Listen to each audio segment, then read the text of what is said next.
Chapter 2685. After all, the subordinates of the muse aren't very obedient to their new boss, so their efficiency won't be high. What do you plan to do, then? Jiang Qiming asked. Song Enya shook her head with a troubled look on her face. She gritted her teeth fiercely, not knowing what to do. I want to get rid of that child. Without the child, I don't think she'll be able to stir up any big waves. I've also thought about it. It shouldn't be difficult for Meng Qingxue to get rid of the child in her womb alone. I suspect that she'll keep the child to prevent miscarriage. When she secretly gives birth to it and grows up, she'll be like that vixen Yun Shirshir. She'll think that a mother's status will rise because of her child. When that time comes, she'll bring the child back to the capital. The muse value their bloodline, so how can they not acknowledge it? Although they can't give her any status, it'll be troublesome even if she just enters the muse as a concubine. We'll see each other all the time. Do I have to fight with such a woman for a husband and scheme against her every day after becoming the young mistress of the muse? This. Jiang Qiming was also a little troubled. Song Enya suddenly asked, Mom, why don't you and Dad come up with a plan to kick up a fuss at the muse? Seeing that my marriage with Mu Yanqing is imminent, we can report this matter to his second uncle. He'll surely be able to make a decision for me, right? We'll have a chance before the child is born. The muse value their reputation, and most will go to the media. Once it's exposed, the muse won't sit idly by. We can't do that. Jiang Qiming rejected this suggestion. Why? Song Enya was puzzled. Won't you be offending the muse if you do that? Mu Linfeng isn't a pushover. If you anger him, even the Song family won't be able to bear the consequences. Why? Does the Song family deserve to be bullied by the muse? The Songs aren't that easy to bully. I'm his fiancé, but where did that vixen Meng Qingxue come from? She's pregnant with his child. Shouldn't he give me an explanation? I'm not even married into the family yet I'm already being bullied like this. It's really unfair. Song Enya said righteously. Jiang Qiming immediately comforted her. Silly girl, you can't say that. Mu Yanqing had accepted this marriage passively in the first place. Think about it. He didn't even touch you, but you gave birth to a child. The entire Mu family doesn't approve of this marriage.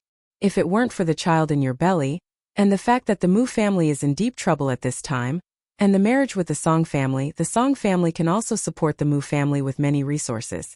Otherwise, the Mu family would never agree to this marriage. If Mu Yaja were to encounter such a situation, he would definitely force her to abort the child in her womb without a word. He would never allow you to use such means to force him, but Mu Yanqing had just taken office and would not amount to much. He was soft-hearted and could not deny this child. Still, the muse have a lot of complaints about this marriage. If you continue to bully them, they'll be even more dissatisfied with you. Jiang Qiming's analysis was clear and logical. It was obvious that she had a deep understanding of the relationship between the muse and the Songs. Chapter 2686. Why don't we secretly control that woman and force her to abort the child? Without the child, she won't be able to stir up any trouble. Song Enya suggested again. What's that woman's background? I've done a background check. She's just an ordinary commoner whose family members are migrant workers in the capital. She, on the other hand, is also a young model. With such a background, she won't be able to enter the Mu family even if she spends her whole life trying. Song Enya was very smug when she said this. Relying on the Song family's prestige, she felt that she was a notch above Meng Qingxue. We must make a decision on this matter as soon as possible. It won't be good for you if we delay, said Jiang Qiming. Song Enya nodded solemnly. It's best if we can get rid of the child without anyone knowing. After making up their minds, the mother-daughter pair began to plan. Tonight was destined to be a sleepless night. At the same time, Mu Yanqing received the news. Chairman Mu, I've found Miss Qingshue's whereabouts. A man's incomparably solemn voice came from the other end. Mu Yanqing got up from the sofa in excitement and walked to the window. He was actually a little agitated by this exciting news. Have you found her? Where is she now? She's in Yen City now. We only found her traces through the internet. Miss Qingxue went to the Women and Children's Health Hospital in Yin County a few days ago for a prenatal checkup. We're still looking for her exact location, but we've already determined the general area. If there's no accident, she should be in Yen City's Black Dragon Pool Village. Yen City. Mu Yanqing's heart skipped a beat. The city's name was actually a homophone to his. That woman. Yes. Yen City is a very backward city, so we don't know how she got there. Perhaps to avoid being tracked down, she took many bus trips before finally settling down in Yen City. To hide her tracks, she deliberately avoided planes and trains, which require identification and real name registration. Instead, she took a bus the entire time. D***it. Mu Yanqing gripped his phone tightly. To think that he could not find her whereabouts even after searching for different flights and trains. It turned out that in order to hide from him, this woman had chosen to use a car and a bus as a decoy. What was she trying to do? There should be a limit to her willfulness. She left without saying a word, leaving him baffled. The more he thought about it, the angrier he became. He could not wait to catch that lovable and detestable woman and teach her a lesson. Give me a precise location as soon as possible. Once you have her whereabouts, report to me immediately. Yes, Chairman Mu. Hold on. Mu Yanqing suddenly asked, how's the child in her stomach? I checked her medical records and found that she almost had a miscarriage some time ago. However, the recent prenatal examination report showed that the fetus's indicators were normal. Mu Yanqing's heart skipped a beat. Almost two. What exactly did she go through? Why did she run away from him at all costs? Chapter 2687. Find her. Do whatever it takes to find her and bring her back. But there's one thing I want you to remember. As for the child in her womb, he had to be careful and bring her back unscathed. If anything happens to the child or her, I'll hold you responsible. Yes, sir. However, the person on the other end of the line was a little hesitant. Chairman Mu. His subordinate probed. What should we do if that woman refuses to come back with us? In that case, keep an eye on her. I'll go pick her up myself. Yes, Chairman Mu.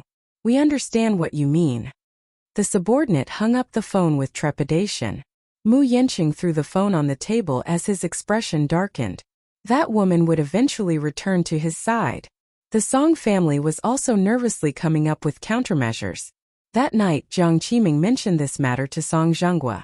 She had intended to discuss this matter with him and see what countermeasures he could come up with, so she did not expect him to take it to heart. However, when Song Zhenghua heard this, he was so angry that his lungs were about to explode. He sat up in bed in shock and asked incredulously, "What? Mu Yanqing has a mistress outside? And she's pregnant with his child?" When I first heard this, I also found it unbelievable. But Enya said that she had already sent someone to investigate this matter. It's absolutely true. There's no way it's a mistake, Jiang Qiming hurriedly said, feeling a little agitated. Song Zhenghua clenched his fists in anger, feeling that Mu Yanqing was simply unreasonable. That Mu Yanqing is too much of a bully. What does he mean by this? Don't tell me you want my daughter to live like a widow for him. Isn't this a little too harsh? Jiang Qiming grumbled. Harsh? How is it harsh? Think about it. Enya hasn't married into the family yet, and Mu Yanqing already wants to take in a mistress outside. Even if the Mu family has such a rule, it's a secret rule that can't be brought out in public. No matter what, Enya hasn't married into the family yet, and he's already gotten another woman pregnant.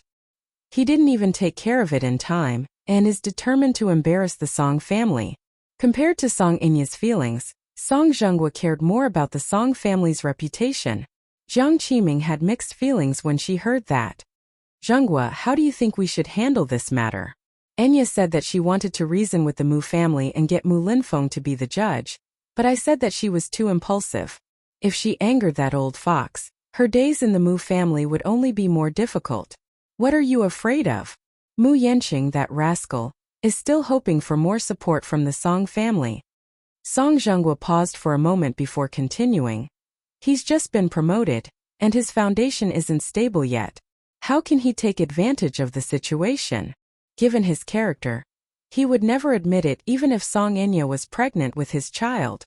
It was only because they coveted the Song family's prestige and background that they reluctantly compromised. When this marriage is completed, the Song family will also give him the support he deserves. But at this critical juncture he made such a mess for me. It's not the Song family who is making trouble for no reason. Jiang Qiming pursed her lips and wanted to say something, but she didn't say anything in the end. Chapter 2688. Song Zhenghua replied with an which meant that he agreed with her suggestion.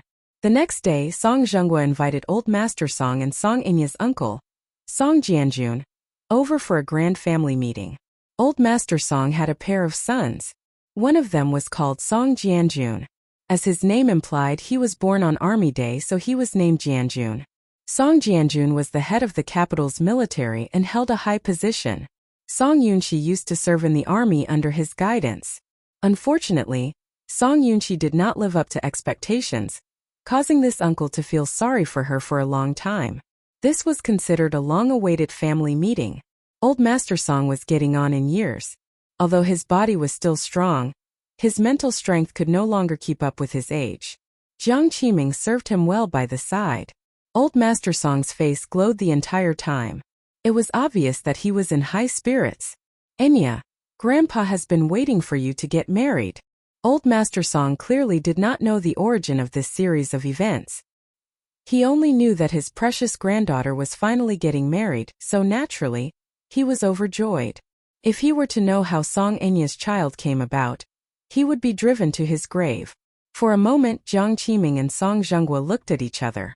They did not know how to bring up the thorny matter of Mu Yanqing and Meng Qingxue. Song Jianjun vaguely sensed that something was amiss and sized them up. Having been in power for so many years, he was already well trained. With just a glance he could tell what the other party was thinking. Hence he suddenly said, "Zhenghua, Dad hasn't been feeling well recently. Why don't you ask Qiming to help him upstairs to rest for a while? We can continue discussing matters." Okay. As brothers, they had a tacit understanding of each other. Song Zhenghua immediately understood his meaning, and gave Jiang Qiming a look at the same time. Jiang Qiming immediately stood up and coaxed Old Master Song before helping him upstairs. Song Jianjun then asked, "Zhenghua, what happened? You look like you want to say something but are hesitating. It's a rare happy occasion, yet you seem to have a lot of concerns. Is it because Dad is present that you can't say anything?" "Yes." Song Zhenghua nodded solemnly. Following that, he revealed everything that had been troubling him. However, he chose not to reveal his niece's scandal and instead chose to keep it a secret. After all, no matter how close their relationship was, they still had to care about face. When Song Jianjun heard this, he immediately frowned. "This matter is indeed troublesome. I know a little about Mu Yanqing. He's not a bad person, but he's a little too unscrupulous when it comes to women. Since he was the one who made Enya pregnant, he should take responsibility.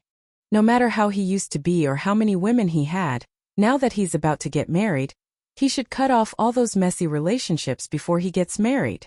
In the Song family, when Song Jianjun was born, he was trained by Old Master Song from a young age. When Song Zhenghua was born, it was already a peaceful era.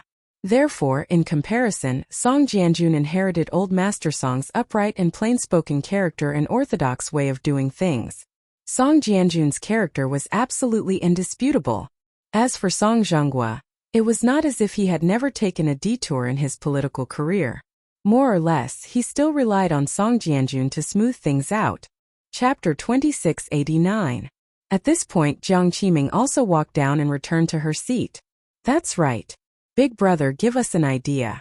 How should we handle this matter? Why don't we bring this woman back first? We'll discuss the rest later." Song Jianjun's words were immediately met with Song Enya's objection. "Uncle, that won't do." She huffed angrily. "It doesn't matter whether we bring this woman back or not, but the child in her stomach must not be kept. It's a scourge if we keep it. In my opinion, why don't we get rid of the child first? It won't be too late to deal with that woman after that." "Enya? How can you be so ruthless?" Song Jianjun seemed to be extremely surprised. How could she be so vicious at such a young age? Although the child had not been born yet, it was still a small life. Would it not be a sin to kill it just like that? He had been on the throne for so many years, and the number of lives he had taken was not small. However, the majority of them were not innocent. They had all died for a reason. However, with so many lives in his hands, Retribution came as he got older. His quality of sleep was not good now. It seemed that there was indeed such a thing as retribution. Therefore, he began to pray to Buddha and began to believe in karma. Therefore, as an experienced person, he advised, Enya, you mustn't be too ruthless. What you're doing is too harmful to your virtue. Getting rid of that child was a sin, a bad karma. You can't bear it. Uncle, you're a Buddhist? Why is this the first time I've heard of it? She laughed. Song Zhenghua reprimanded sternly. Enya, don't be impudent. The Songs are very particular about rules. Oh, Song Jianjun smiled. Enya isn't old enough to be sensible yet. Anyway, this matter can't be rushed. Find that woman first and bring her back. Then we'll ask the muse what they have to say. The child in her stomach is innocent and can't be touched. As for the manpower, don't worry, Zhenghua. I'll send a team and you'll be in charge of dispatching them. However, this matter can't be publicized, understand? Understood, big brother. Your kindness will always be engraved in my heart. Sigh. We're all family, so there's no need for you to say such words. How distant would that make us seem? Song Jianjun smiled. Thus the matter was settled. Song Enya, however, disagreed. Before the team set off for Yen City, she placed 2 of her subordinates among them and ordered fiercely, I want that child, Meng Qingshu. Learn to be smart. If you can't do it well, don't come to see me. Yes. Understood. These 2 subordinates mixed into the formation and set off in a grandiose manner.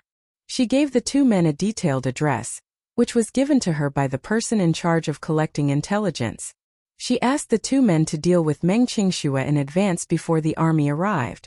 After sneaking into the formation and arriving at Yen City, the 2 of them followed the address and snuck into Black Dragon Pond Village before the troops advanced to their destination. That night, Chu Ho had to be on duty in the afternoon. He would only get off work and go home after 10 o'clock at night. If there was an accident and he needed to go out, he might have to go home even later. Chapter 2690. Xiao Bao had long been used to Chu Ho leaving early and returning late.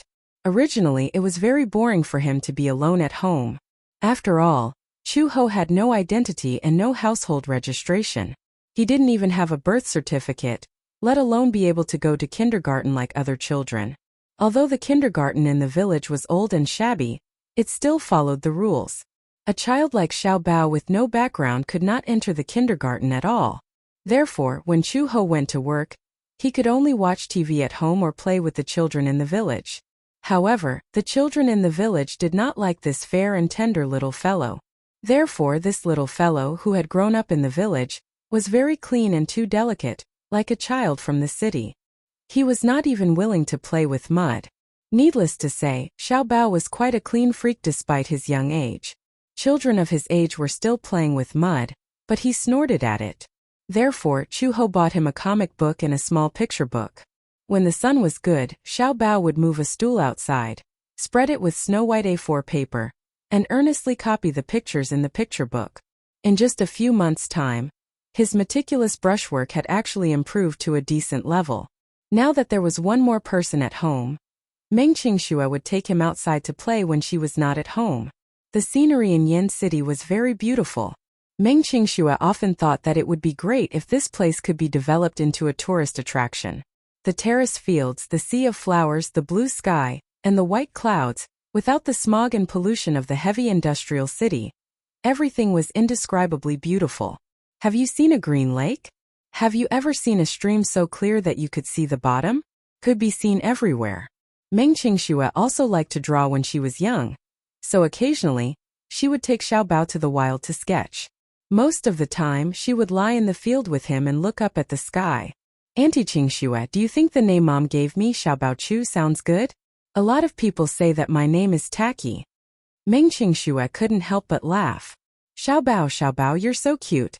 This means that you're an amazing treasure in your mother's heart. Then, Chu Xiaobao turned over and laid down beside her. He rested his cheeks on his hands and tilted his head curiously. Auntie Qingshu gave birth to Xiaobao baby. What do you want to name Xiaobao baby? I haven't decided yet. I don't even know if the baby is a boy or a girl. Chu Xiaobao suddenly giggled. If only it were a girl.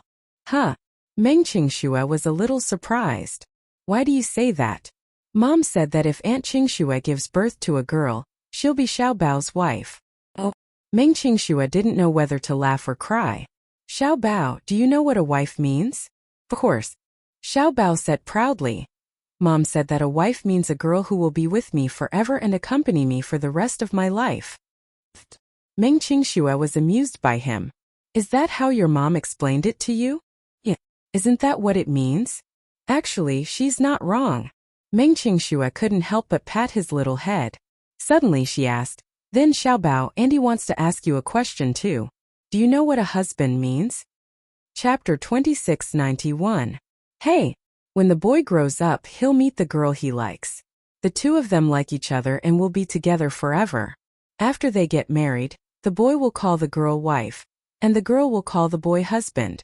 They'll give birth to cute Xiaobao babies and their lives will continue. Then, does Auntie Qingxue have a husband? Meng Qingxue was stunned and shook her head. Then Auntie Qingxue has Xiaobao babies too. What's even stranger is that Mommy doesn't have a husband there, but Mommy has me too. Xiaobao. Meng Qingxue suddenly asked. Do you want to find your father? Xiaobao raised his handsome eyebrows and suddenly smiled. Of course. Xiaobao has always wanted a father. When Xiaobao grows up, I'll go find him. Meng Qingxue smiled, but her heart was heavy. That night, Chu Ho was on duty. After Meng Qingxue bathed Xiaobao, the two of them lay on the bed and watched TV. Children were full of energy, but that was based on the fact that they didn't go out to play during the day. With Meng Qingxue around, Xiaobao's energy had long been exhausted. He fell asleep at around 8 o'clock. Seeing that he had fallen asleep, Meng Qingxue also felt sleepy. Ever since she got pregnant, she had become a little sleepy. She turned off the TV, hugged Xiaobao and closed her eyes. That night she didn't sleep well. She was always half asleep and couldn't sleep well. In the middle of the night it started drizzling. The raindrops weren't heavy, but the wind was exceptionally strong. It blew against the windows, making loud sounds. Meng Qingxue was in a daze when she was awakened by the sound of the windows. She opened her eyes and saw that it was raining outside. Before she went to sleep, she forgot to lock the windows. She was worried that Xiaobao would wake up, so she carefully got out of bed, walked to the window and closed it. The room fell silent all of a sudden. However, in this strange silence, she vaguely heard the strange sound of the wooden floor. Meng Qingxue's heart skipped a beat. She stopped abruptly and looked down. The room was made of composite flooring. When she stepped on it, there was a strange sound. She calmed her nervous heartbeat. Why was she scaring herself in the middle of the night? Meng Qingxue let out a breath of cold air and returned to the bed. However, she suddenly heard the strange sound of the wooden floor creaking again. She suddenly widened her eyes and looked at the empty ceiling. This time, she knew very well that this strange sound did not come from the wooden floor. This time, she could clearly sense that the sound came from the corridor. The corridor was also paved with composite flooring. Every time someone went upstairs, there would be a strange creaking sound. Could it be that Chu Ho had returned? Impossible. She identified the sound and tiptoed carefully. She was so careful that she made a bigger sound. If Chu Ho had returned, he definitely wouldn't have woken them up. Chu Ho's movements were extremely light. He walked as if he was flying. It was impossible for him to make such a big sound. It definitely wasn't Chu Ho. Chapter 2692. She immediately reached out to lock the door. But in a flash, the person outside the door turned the doorknob. Following that, with an extremely brutal force, the man kicked the door open and barged into the room. Meng Qingxue was caught off guard and fell backward to the ground. In order to protect the child in her stomach, she deliberately used her hands to support herself, but she still fell hard. Ugh! Meng Qingxue frowned in pain. With a click, the lights were turned on, and the entire room was lit up. She looked up and saw two men in black with masks over their faces. As soon as they walked in, they saw her fall to the ground. They immediately reacted. They must have heard the sound of their footsteps and woke her up. This woman is quite alert. The man sneered as he took out a photo from his clothes and compared it with Meng Qingxue's appearance. You're Meng Qingxue, aren't you? Meng Qingxue gritted her teeth. She thought that these two men were sent by Mu Yanqing. Her face turned extremely gloomy and she denied it without thinking. I'm not? You're not. The man threw the photo at her. You look exactly the same, and you're still quibbling with me? Hearing their vulgar words, Meng Qingxue frowned again as her heart pounded wildly. She did not know what time it was, nor did she know when Chu Ho would be back. She was very clear in her heart that with her current pregnancy and lack of strength, she was definitely not a match for these two burly men. She could only think of ways to stall for time. Who are you? Meng Qingxue mustered up her courage to ask. The two men looked at each other and then at her again. Their gazes were vicious. You don't have to ask anything. Hand over the child obediently. Meng Qingxue was stunned. Hand over the child? She was stunned for a moment, not understanding what they meant. Here he had made a laughable mistake. The two men left in a hurry, and Song Enya gave them instructions too hastily. She only said that she wanted a child, but she did not specify in detail whether it was the one she was pregnant with or a lively child. The two men thought that their master wanted a child of about 4 or 5 years old. Hence they did not think much of it. Furthermore, Meng Qingxue was only 3 months pregnant. Her lower abdomen was not very obvious, and she had a good figure. It was impossible to tell that she was pregnant. Naturally, they did not think too much about it. Don't play dumb. Where's the child? Hand the child over obediently and save you from suffering. Meng Qingxue bit her lower lip hard when she suddenly realized something. Her heartbeat quickened. Oh no, Chu Xiaobao. The noise of the two men startled the child sleeping soundly on the bed. Xiaobao was woken up by the argument. He opened his sleepy eyes and rubbed them with his hand. He was still sleepy. When he saw that the lights were on, he was startled and immediately closed his eyes. He called out sleepily, Auntie Qingxue. His childish voice instantly attracted the attention of the two men. Chapter 2693. Big brother, don't tell me that the child master wants is this child? A man muttered softly. Shut up. Anyway, take the child away first. That person ordered, and his underling reached out a pair of large hands to Xiaobao Chu. Xiaobao Chu felt a pair of coarse hands touching him, and he opened his eyes in confusion. He heard Meng Qingxue's hoarse voice exploding in his ears. Xiaobao, run. There are bad people. Ah! Xiaobao Chu was instantly startled awake. He opened his eyes and almost without any reaction, he was grabbed by the collar by the man. He was shocked and frightened and he started to cry. Let go of me. Let go. Go. The two men exchanged a look, and they understood each other tacitly. When Meng Qingxue saw that they were going to take away Xiaobao Chu, she was so shocked that she immediately rushed up and grabbed one of the men's clothes tightly. She was so anxious that tears fell from her eyes. Don't take him away. He's innocent. The child you want is in my stomach. In my stomach. The person you want to take away is me. Don't implicate the innocent. I'm the person you're looking for, not this child, and I have nothing to do with this child. I beg you don't hurt him, okay? Get lost. That man pushed her away, carried the crying child, and hurried down the stairs. Meng Qingxue chased after him without a care. Hearing Xiaobao's continuous crying, her mind went blank. She didn't even care about the child in her stomach, and she chased after the two men crying and shouting. The child you're looking for is in my stomach. Not this child. You've got it wrong. You've got it wrong. She didn't hesitate to sacrifice herself and made the worst decision. Even if she was taken away by this group of people and forced to abort the child, she couldn't implicate the innocent child. However, no one believed what she said. They only thought that she was playing hard to get. The two men kicked open the door. A van with a fake license plate was parked outside. They opened the door and were about to shove Xiaobao Chu in when Meng Qingxue rushed up in a panic. She threw herself beside one of the men and reached out to snatch the child. Xiaobao Chu immediately reached out to grab her hand. The man beside her reacted quickly and grabbed Meng Qingxue's wrist tightly. I told you to get lost, didn't you hear me? As he said that, he kicked Meng Qingxue to the ground. With a kick to her knee, Meng Qingxue let out a muffled groan, staggered and fell to the ground. At this moment the drizzle was the rain of the rain. The road suddenly became muddy, and Meng Qingxue fell to the ground, covered in mud. Xiao Baochu saw that Meng Qingxuachu was in such a miserable state, so how could he let it go? The little guy's heart burned with anger. He opened his mouth and bit the shoulder of the man who was holding him. Ah! The man screamed and cursed fiercely. Motherf asterisk cur. You little bastard. As soon as he finished speaking, a slap was thrown. Xiao Baochu was slapped hard in the face. His body tilted and he fell backward. His head hit the window post hard, and his vision turned black. He actually fainted. Seeing that the child had fainted, the man finally smiled in satisfaction. This way it finally stopped. That's good. Chapter 2694. Don't hurt him.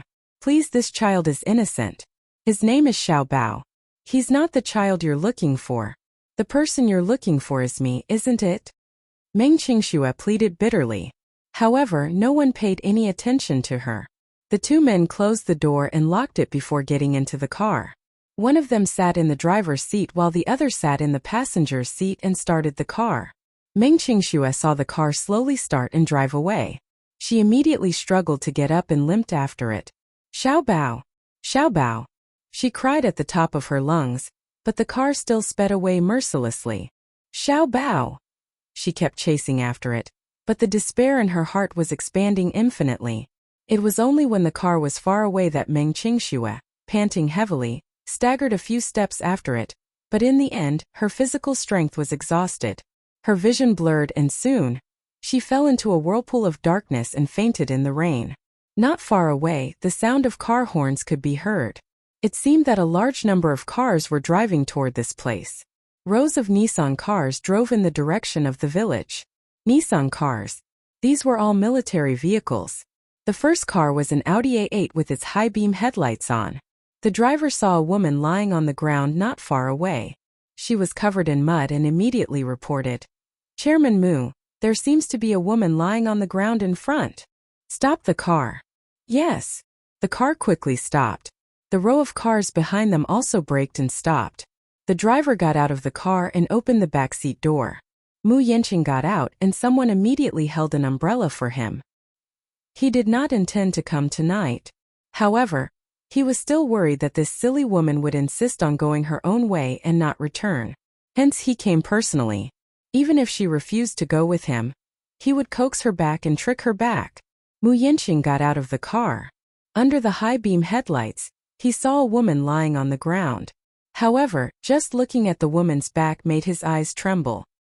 He quickly walked up to her and carried her in his arms. Just as he turned this person's face over, Meng Qingxue's pale and muddy face came into view. Qingxue! Mu Yanqing sized her up again, only to see her in her pajamas. She was covered in muddy water from head to toe. What was more alarming was that she was so cold that it made one flustered. Qingxue, Qingxue! What was going on? Why did she faint here for no reason? Didn't she say that she was carefully nurturing the fetus in this unknown village? How did he end up in such a sorry state? Qingxue! Qingxue! Mu Yanqing could not afford to wait any longer. He immediately pulled Meng Qingxue into his arms and hurriedly got into the car while calling her name anxiously. Go to the hospital. Go to the hospital. Mu Yanqing's face never betrayed his panic before. He hugged Meng Qingxue tightly in his arms and caressed her face with heartache. His heart was beating wildly. Qingxue, don't scare me, okay? I'm late, it's my fault, it's my fault. Don't scare me. He had never realized that he was so afraid of losing a person. His assistant at the side cautiously comforted him. Chairman Mu, don't be nervous. We'll send Miss Qingxue to the hospital immediately. Mu Yanqing did not have the time to care about her. He hugged Meng Qingxue tightly and trembled in fear. Chapter 2695. The car sped along at a high speed. The rain gradually became heavier, and bean-sized raindrops pitter-pattered against the car window. Mu Yanqing hugged Meng Qingxue tightly in his arms. At this moment, the person in his arms was already drenched in cold sweat. It hurts. A faint moan sounded. Mu Yanqing looked down in shock, only to see Meng Qingxue squinting her eyes. The flashing lights outside the window flashed across her face, and he could vaguely see the fine beads of cold sweat on her forehead. Where does it hurt? Mu Yanqing's expression suddenly became nervous. It hurts. It hurts. Meng Qingxue regained her consciousness in the darkness and felt a sharp pain in her lower abdomen. She could not help but touch her lower abdomen. The waves of pain almost exhausted all her willpower. Her back was as stiff as a rock, and her body was so tense that she could not move. Someone seemed to be calling her name by her ear. It was a familiar voice, but she did not want to hear it again. Qingxue. She widened her eyes a little, and her vision gradually became clearer. Mu Yanqing's nervous and anxious face came into view. Qingxue. How are you feeling? You said you're in pain. Where does it hurt? Meng Qingxue, who was in a daze, did not realize who the man in front of her was. She only held her abdomen in pain. My child. Meng Qingxue was still in a daze, but subconsciously, she was still thinking about the flesh and blood in her abdomen. It hurts. Mu Yanqing's heart ached so much that he hugged her tightly, but he could only watch as she curled up in his arms, trembling all over. Qingxue, don't be afraid. With me here, the child will be saved. Qingxue, hang in there. We'll be at the hospital soon. Mu Yanqing caressed her pale face with heartache. Not only will your child be saved, but we'll also have a second child, a third child. Qingxue. Meng Qingxue was in so much pain that she clutched his collar tightly, panting heavily. Mu Yanqing could not help but feel a little anxious. He questioned coldly. When will we reach the hospital? The chauffeur hurriedly changed the direction and reported. Chairman Mu, don't worry. The GPS shows that we're 1 kilometer away. Mu Yanqing gritted his teeth and lowered his head to look at Meng Qingxue, who was as stiff as a rock in annoyance. The car quickly drove into the hospital. The medical staff rushed over immediately. Mu Yanqing carried Meng Qingxue out of the car. When the doctors saw this, they hurried over to help, but he subconsciously resisted them from touching her and immediately glared at them. Get lost. This man was so hot-tempered. She then looked at the woman in his arms. Her face was pale and covered in cold sweat. She was probably a little irritable because she was overly worried. The doctors couldn't help but feel a little annoyed. However, when they looked at the license plate of the Audi A8 again, the group of people caught a glimpse of rows of Nissan cars with military license plates quickly driving into the hospital. When they looked at the license plate, it was a special license plate of Beijing XXXXX. They knew that the tall men who came out of the car were all dignitaries from Beijing. Oh my God! This is Yen City, such a small city. How did it attract the attention of these dignitaries from the capital? They immediately understood that no matter how impolite this handsome man was, they could not show their impatience on their faces. Otherwise, they would definitely get into trouble if they angered these bigwigs who were not to be trifled with. Chapter 2696. Mu Yanqing personally carried Meng Qingxue to the gurney and looked up anxiously. Doctor, what are you waiting for? She's screaming in pain. Didn't you hear her? Hurry up and see what's going on. Only after he gave the order did the doctors gather around. Where is the patient injured? When I arrived, she had already fallen to the ground. And, Mu Yanqing continued in a low voice. She's pregnant. Are you her family member? Asked the doctor. Mu Yanqing blurted out without thinking. I'm her man. Sir, please calm down first. Don't be nervous. We'll send her to the emergency room immediately. With that, the doctor hurriedly pushed the gurney and rushed to the emergency room. Mu Yanqing chased after a few steps, but suddenly realized something. He stopped in his tracks and looked down, only to see a trace of red blood on his right sleeve. Chairman Mu. Seeing him stop, the assistant behind him walked up to him, only to see the shock in his eyes. Following his line of sight, he also saw a smear of red on his sleeve. Mu Yanqing's hand suddenly trembled. How did this happen? He clenched his trembling right hand so tightly that the veins on his wrist popped out. Late at night, the sky in the capital was also gloomy. Song Zhenghua stood by the window. Tonight was destined to be a sleepless night. Suddenly the phone rang. Jiang Qiming, who was anxiously waiting on the sofa, jumped up and rushed to the landline to pick up the receiver.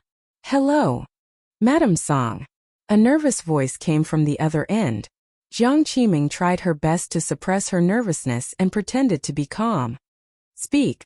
Madam Song, I'm sorry. It's our fault for not being able to bring that woman back. What do you mean?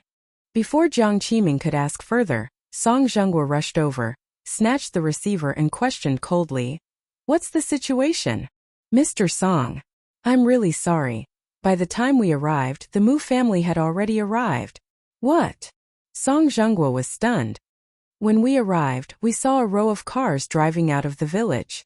We looked at the license plates and found that they were all transferred from Zhengku in the capital.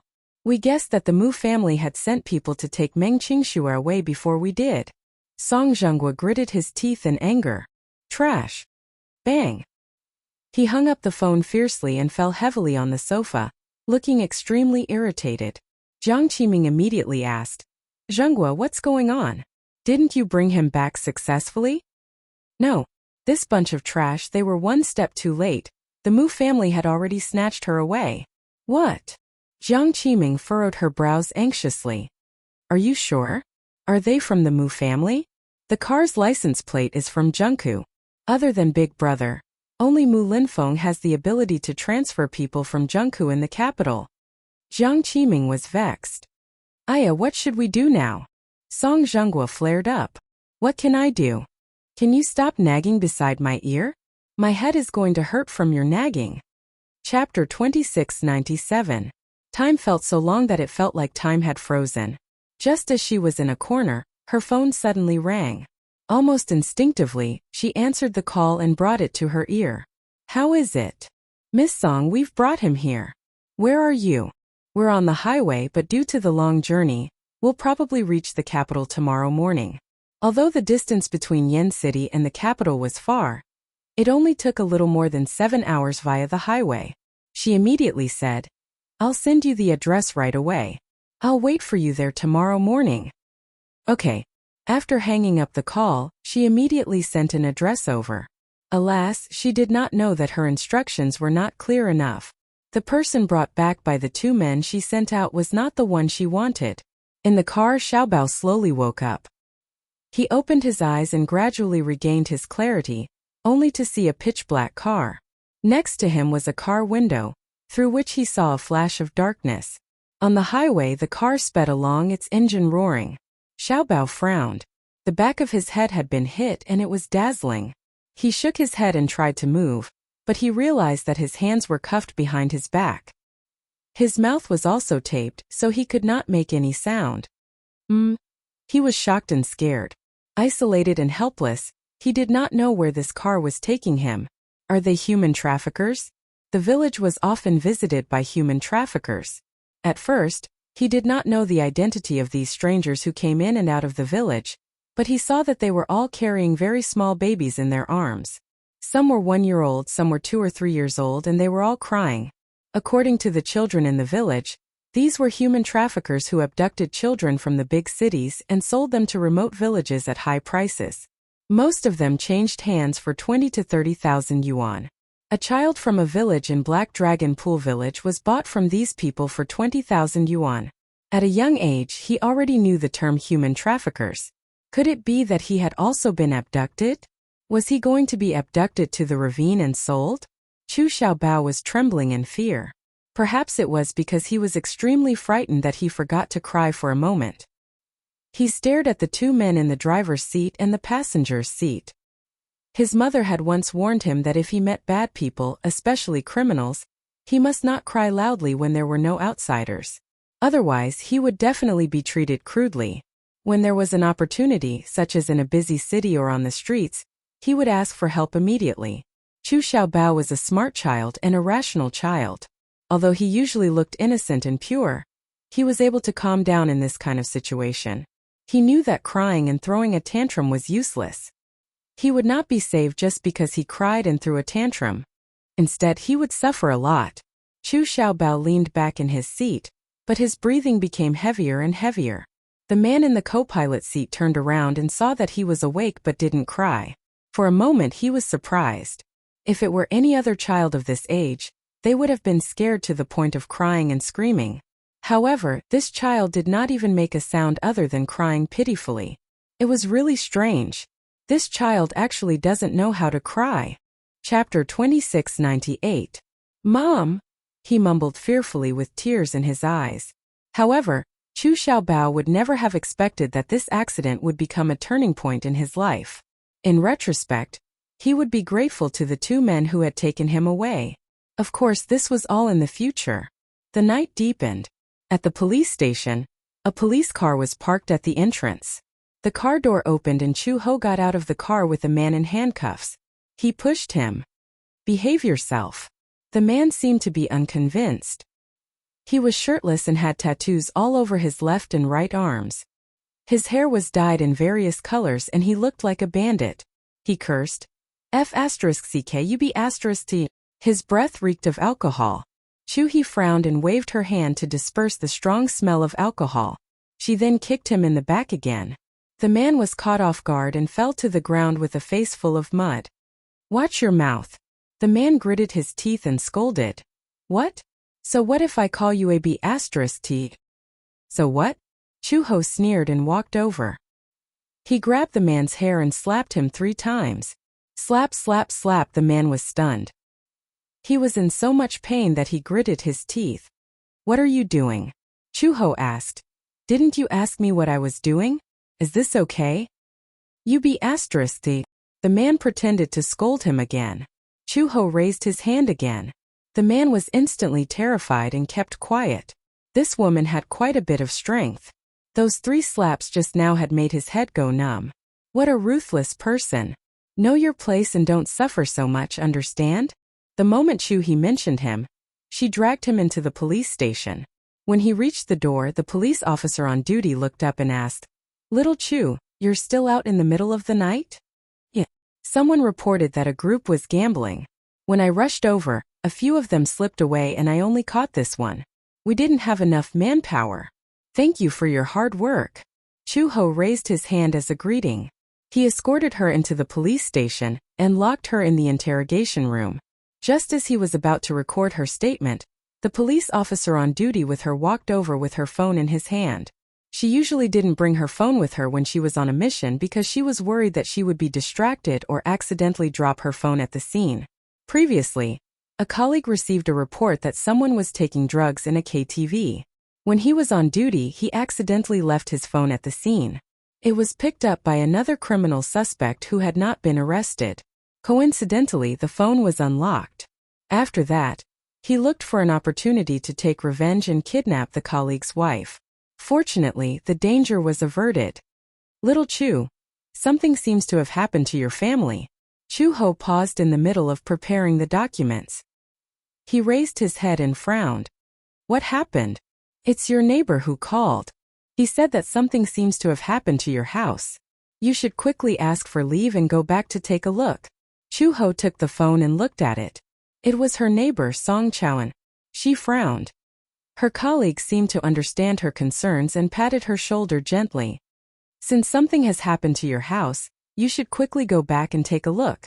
If anything happens here, I'll take care of it for you." Chapter 2699. What crime did you commit? Gambling. Okay, I got it. Go back quickly. Chu-ho did not delay any further. She did not even have time to change out of her uniform. She took the phone and rushed out of the door. She started the car and dialed Song Chow-en's number. The call was quickly connected. "Hello? It's me, Chu-ho. Chow-en, what happened?" "Sister Chu, please come back. Something happened at your house. An hour ago, 2 men rushed into your house and seemed to have abducted Xiao Bao. When I walked out of the door, I saw Meng Qingxue running after them. She fainted on the ground. I held an umbrella and was about to rush over to help her up when a few more cars arrived. A few people got out of the cars and took her away. I don't know where they went. Where did the car drive to? It seems to be in the direction of the county. Could she have been sent to the hospital?" Chu-ho's facial muscles stiffened. She hung up the phone, put on her helmet, and rushed to the county's hospital. There was only one big hospital in the county. The police station was not very far from the county. When she arrived, she was surprised to see a row of high-end cars parked at the entrance. She was very sensitive. Looking at the license plates, she guessed that they were from the capital. However, the license plates were a little unique. They were white with red lettering and were not ordinary license plates. She instinctively associated these cars with Meng Qingxue. Her heart tightened. She was so anxious that she did not even have the time to lock her car. Hugging her helmet, She rushed into the emergency room. Only 2 rows of lights were on at the entrance of the emergency room. She walked over and was surprised to see a row of men in suits standing at the entrance. Her sixth sense told her that Meng Qingxue had been sent to the emergency room. Chu-ho walked over. When she got close, she was stopped by a few tall and burly men. "Sorry, you're not allowed to come close."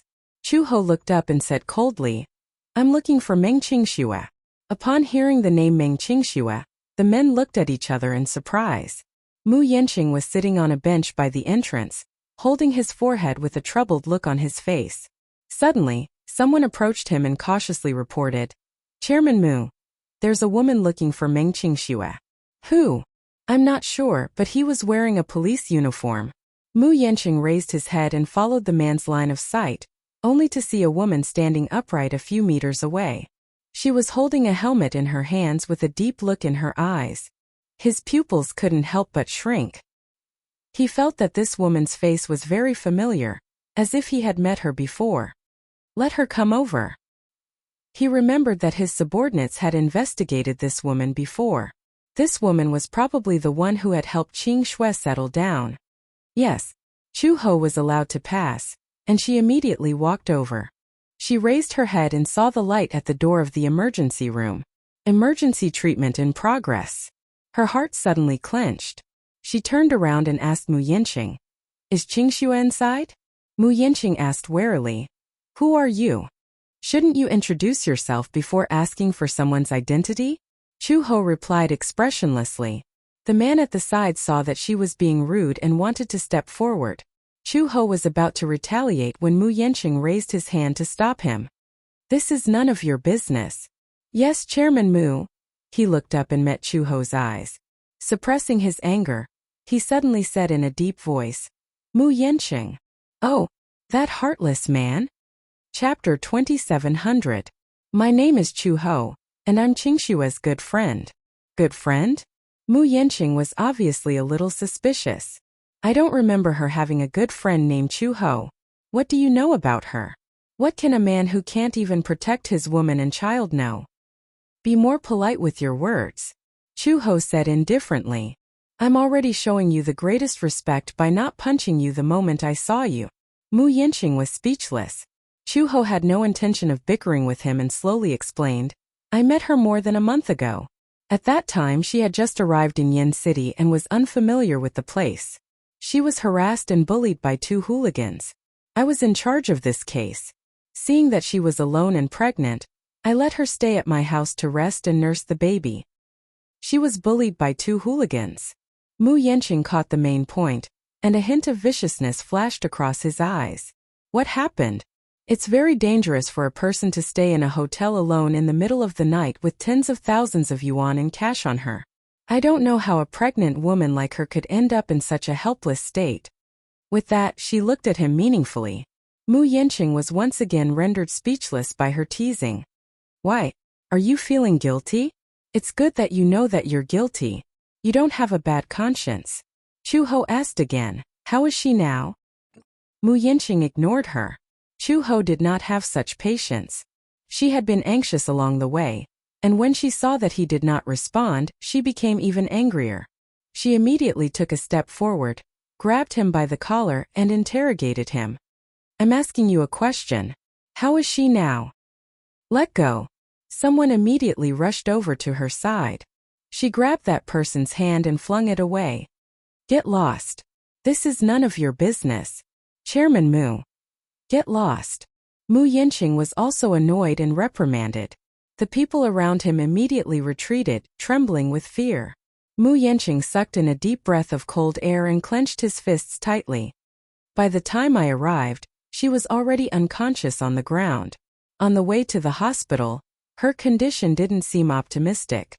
The doctor said that I probably can't keep the baby in my womb. "What?" Chu-ho frowned. Her gaze was suddenly attracted by the dried bloodstain on his sleeve. Her heart skipped a beat and her mind went blank. How could this be? It was just a fall, it shouldn't be that serious, right? When she was pregnant, she also fell a few times, but nothing unusual happened. Chu-ho suddenly realized that Meng Qingshua's body was weak to begin with. When she thought of this, she fell onto the bench in a daze. Her gaze was numb. Half an hour later, the door suddenly opened and a doctor in a white coat walked out. Chu-ho raised her head abruptly and was about to rush over when Mu Yanqing walked up to the doctor before her. "Doctor, how is she?" The doctor sized him up. His attitude was still polite, but his tone was calm as if he was used to the vicissitudes of life and death. "Are you asking about the adult or the child in her womb?" "Sir." Chu-ho also walked over anxiously. When she heard the doctor's words, she suddenly had an ominous premonition. Could it be that the child could not be saved? "Sir, are you the husband of the lady inside?" Chapter 2701. Mu Yanqing was stunned for a moment before he regained his senses. As if he had just woken up from a dream, he smiled bitterly. I am. "Do you still want that child?" The doctor asked again. "Why do you ask? If you don't want that child, get rid of it as soon as possible while it's still young. If you want it, protect your wife and child well. Don't try to be mysterious." Mu Yanqing could not take it anymore. "No matter what, I have to protect the mother and child. I asked you a question and you haven't answered me yet. How is she? Is she all right?" The doctor sighed. The situation is still considered good. It's not the worst outcome. She was sent to the hospital in time and the child was saved. However, what happens next may depend on the situation. This lady's body is weak. Although the child in her stomach is saved for the time being, if her body is not taken care of properly, the child will eventually be miscarried. I found out that there were signs of miscarriage before this. This is not a good sign. Signs of miscarriage. That's right. There was such information in the report that his subordinate had given him. She seemed to have almost suffered a miscarriage. Chu-ho asked nervously. "In other words, the mother and child are safe, right?" The doctor nodded. "This is only a temporary situation. We can't guarantee that this fetus can be saved. If the later care can't keep up, I'm afraid it's a little dangerous." "Has she regained consciousness now?" "Yes, she has regained consciousness. Help her with the procedures immediately and transfer her to the ward." Mu Yanqing was about to turn around when Chu-ho immediately stopped him and said slowly, "Go in and take a look at her first. You're not familiar with this place, but I'm more familiar with it. I'll help her with the procedures." "Okay." Mu Yanqing did not hesitate and immediately went into the emergency room. On the hospital bed, Meng Qingxue slowly woke up. The nurse had just given her a dose of pregnancy-stabilizing injection and a round of injections. She was in so much pain that her body stiffened for a moment and tears streamed down her face. She could not take pain very well. Injections were not very painful, but this time they were injected with gonadotropin, so they had to use sterilized injection water. This kind of sterilized injection water was extremely painful. What was even more painful was that she would have to receive an injection every day depending on the situation. It turned out that the pregnancy-stabilizing needle was so painful.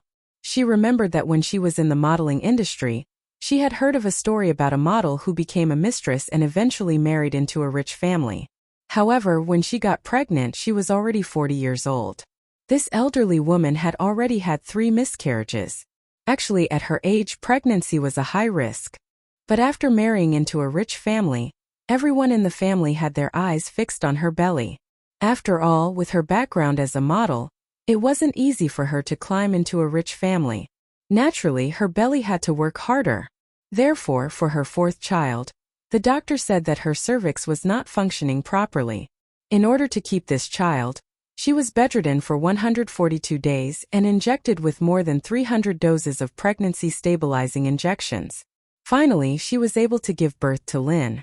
More than 300 fetus-stabilizing needles were said to be very painful. Meng Qingxue scoffed at first, but when she experienced it herself, she deeply understood the pain. When she thought of the torment she would have to go through every day, she suddenly felt as if she could not see the light of day. Chapter 2702. What are you doing? You can't get out of bed yet. Xiaobao. Xiaobao. She muttered. The thought of Xiaobao being taken away without any news made her anxious. Mu Yanqing pushed the door open and walked in. Seeing her arguing with the nurse and wanting to get out of bed, he immediately rushed forward and held her. What are you doing? Hearing his voice, Meng Qingxue's body stiffened. She looked up in a daze and saw that it was him. Her eyes reddened immediately. Yanqing, why are you here? Without waiting for him to explain, Meng Qingxue suddenly pushed his chest with all her might. I don't want to see you. Go away. I don't want to see you again. Mu Yanqing, didn't I say that we're done? Mu Yanqing's eyes flashed and his face tensed up. I never said that I wanted to cut ties with you. That's your unilateral declaration. Meng Qingxue opened her mouth but did not say anything. Instead, tears gushed out of her eyes. What do you want in order for you to let me go? Oh. Her almost begging tone made him feel complicated for a moment. Especially when he saw her pair of weak and helpless eyes. He actually felt as if a sharp sword had pierced his heart, causing him incomparable pain. Where is the child? Meng Qingxue's face turned paler as she stared into his eyes. Mu Yanqing, on the other hand, was perplexed. He did not know what the child she was referring to was. What child? Meng Qingxue obviously thought that the two men who had taken away Xiao Bao were his subordinates. She was stunned when she saw his confused look. A 5-year-old child. Mu Yanqing, don't play dumb with me. Didn't you send 2 men to find me? They kept saying that they were looking for the child. Aren't they here for the child in my stomach? She gasped for a while, then angrily grabbed his collar. They misinterpreted your words and took Xiao Baochu away. I don't care if you want to abort the child in my belly or what, do as you please. After all, this child is also your flesh and blood. You have the right to decide her life and death. I won't hide anymore, I won't run anymore. But that child is innocent. I don't understand what you mean. Qingxue, have you misunderstood something? Mu Yanqing was baffled. Didn't you send someone to look for me? Of course. However, I definitely did not give any other orders. I sent people to look for you, not to kill the child in your stomach. Mu Yanqing vowed solemnly. Meng Qingxue was startled, and her face immediately turned pale. What did you say? Mu Yanqing explained. Qingxue, do you know? After you left, I've been trying to track you down. It wasn't easy to get news of you, so I rushed over without stopping. As for the child in your stomach, I will never abort it. I'm more than happy that you're willing to give birth to it for me. I'll take on the responsibility of a father and raise the child together. Oh. Meng Qingxue's eyes lost focus. She was not in the mood to listen to him, but her mind was constantly reminding her of a fact. Since those 2 men were not sent by Mu Yanqing, who could they be? Chapter 2703. Then who could it be? Where could the child have gone to? By the time Chu Ho was done with the paperwork, Meng Qingxue had already been transferred to the ward. The moment she stepped into the ward, Meng Qingxue's face turned pale and tears streamed down her face. Chu Ho. Xiao Bao is missing. Chu He was stunned. Her expression froze for a moment, and she found it a little unbelievable. She had always thought that Xiao Bao was in Mu Yanqing's hands. She could tell that Mu Yanqing was here to look for Meng Qingxue, and had no intention of harming her or the child in her stomach. Otherwise, he would not have gone through so much trouble to send her to the hospital for emergency treatment. When she first arrived at the hospital, she was also thinking about Xiao Bao. However, Meng Qingxue was in a critical condition at that time, so she did not think too much about it. Hence, she did not remember to ask about it. However, Meng Qingxue told her that Xiao Bao was missing. Xiao Bao isn't with you? Chu Ho was a little surprised, but her face turned pale. In the middle of the night, 2 men barged in and took Xiao Bao away.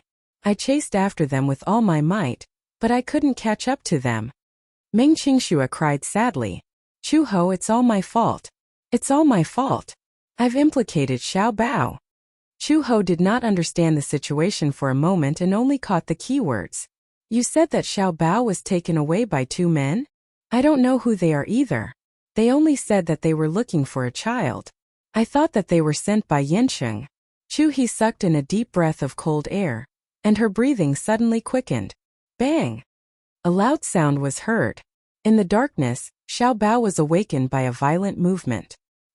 He suddenly opened his eyes, only to find that the car had stopped at some point.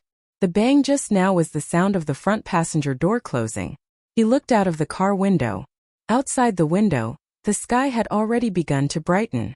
In the distance, the sky was turning white. It was actually dawn. Outside the window there was a vast field, but it was more like a wasteland than a field, overgrown with weeds. While he was in a daze, the car door was pulled open. Chu Xiaobao was shocked and immediately shrank his thin body into a corner. His mouth was taped so he could only make frightened sounds.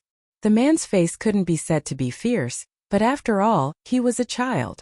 Coming to such an unfamiliar environment, he must be lonely and helpless. The fear in his heart was infinitely magnified.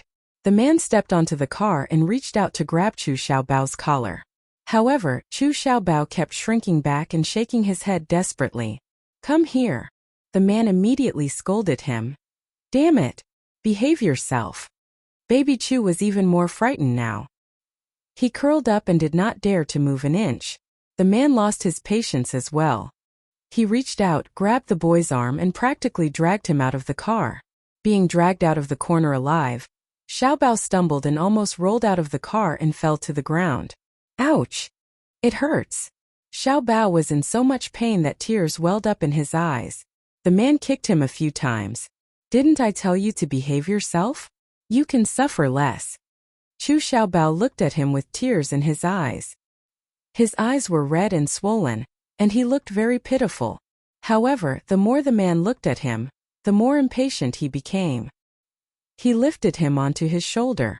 After suffering some pain, Xiaobao became more well-behaved. He stopped kicking his legs and obediently leaned on his shoulder. Chapter 2704.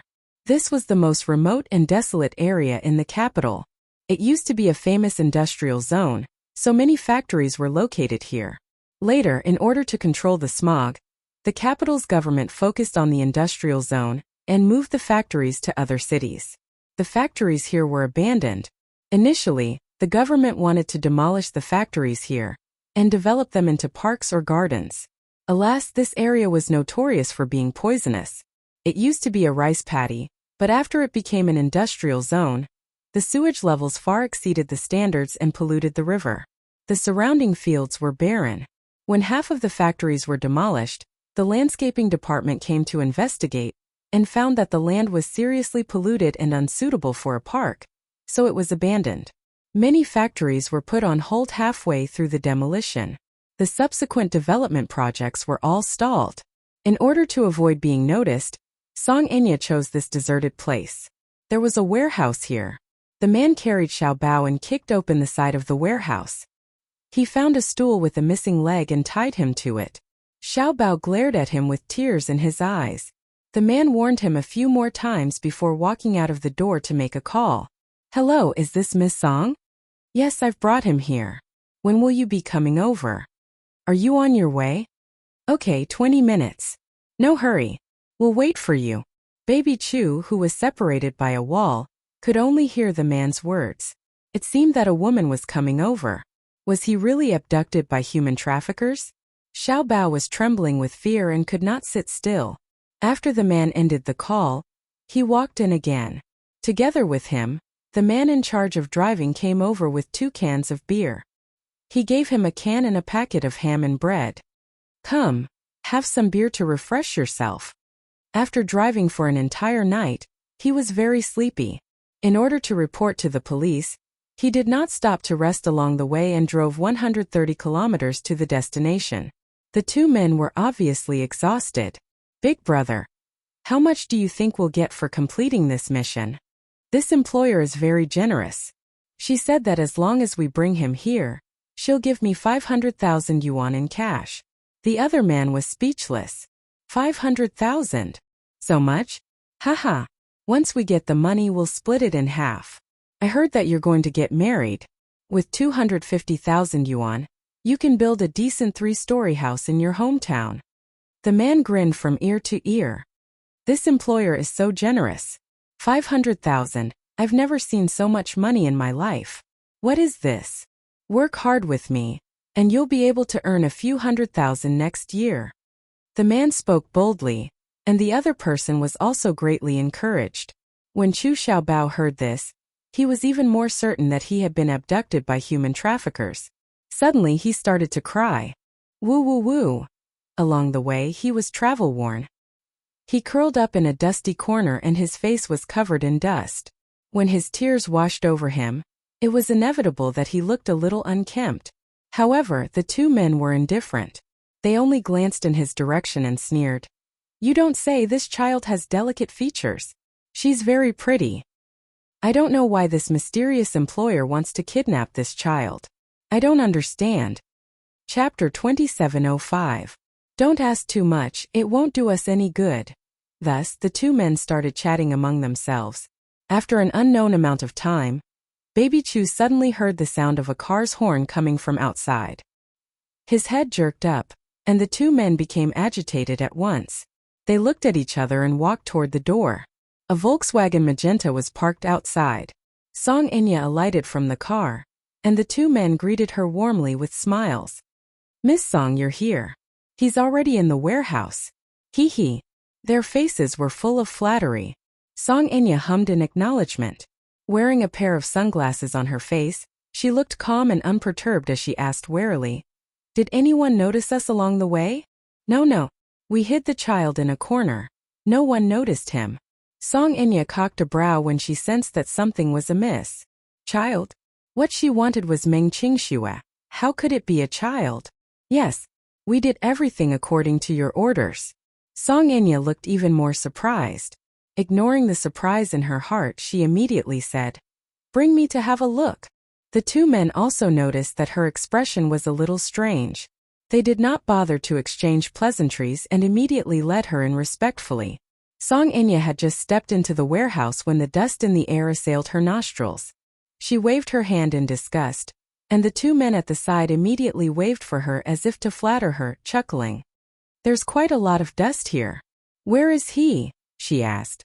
One of the men grinned and pointed at Xiao Bao, who was tied to a stool. "There. He's over there." The moment he spoke, he had a strong local accent. Song Enya frowned again and looked in the direction he was pointing, only to see a 5-year-old child tied to a stool. He stared at her with a pair of innocent eyes as he trembled in fear. Her face turned pale. She turned around abruptly and swept a sharp glance at them. "What do you mean? Are you playing with me? Miss Song, what do you mean by that?" The man stared at her in confusion. "This child isn't what I want. Why did you kidnap this child?" Song Enya looked furious. "Didn't I give you a woman's photo? Where's that woman?" "Huh." The two men widened their eyes and looked at each other in dismay, but they were a little stunned. One of them mustered up his courage and asked, "Miss Song, didn't you say that you want a child? We found that woman, but you said that you want a child, so we've captured this child." Song Enya understood everything at once. Useless. It turned out that they had misunderstood her intentions. They had kidnapped the innocent child and brought her here, but the person she wanted was not brought here. She was so angry that she wanted to slap each of them. Fortunately, she still had a trace of reason. These two men came from remote villages. They were barefooted and not afraid of wearing shoes. If she hit them, they would be angry. In the wilderness, she could not guarantee her safety. She forced Song Enya. "S's Song Enya good. Are you all idiots? What I want is the child in that woman's belly." "Oh, this." Chapter 2706.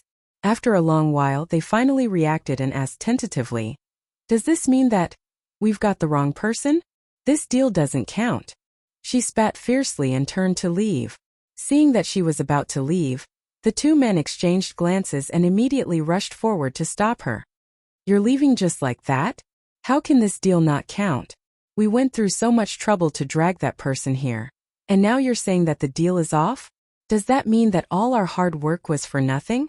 You didn't bring the person I wanted. Why? Do you still want money?" She snorted and tried to walk around them, but the men blocked her again and blocked the door. It was obvious that they would not let her leave just like that. She sized them up and sneered. "What? Are you guys going to rob me?" The man smiled rudely. "Miss Song, you have to follow the rules when doing business.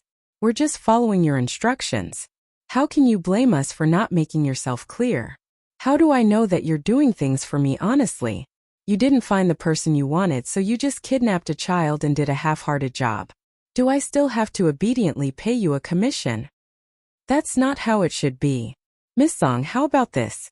Since the person we brought isn't the one you wanted, we still put in the effort. What we want is not bad, so we deserve 100,000 yuan for our hard work. She could not help snorting. You guys are asking for too much. The two men exchanged glances, and their expressions changed slightly. They were no longer as polite as before. She felt inexplicably guilty, but she did not show it on her face. Instead, she asked coldly, "Do you know who I am? How dare you stand in my way? No matter who you are, even if you're the emperor, I don't care. Let's not talk about 500,000 yuan, but we still have to pay for our hard work. More or less, we have to show some appreciation, right? In order to bring that person here, we worked through the night. If you want to leave without paying us a single cent, we won't let you out of this door." Song Enya was at a loss for words, but she was sober enough to realize that she could only admit that she was at a disadvantage by making a deal with such a person. Thus, she took a few deep breaths and expressionlessly fished out the cash from her handbag. When the two men saw that her handbag was full of cash, they exchanged glances with each other. One of the men suddenly reached out and snatched her handbag. Song Enya was taken aback, only to see the man calmly take out all the cash from her handbag. She weighed it in her hand and estimated that it was about 50 to 60,000 yuan. She guessed that the rest of the cash was in the car, but they knew not to make things difficult for her. Once they got the money, they threw her handbag on the ground and turned to leave. Song Enya was so furious that her lungs were about to explode. She watched as the two men got into the car and sped off, leaving her speechless.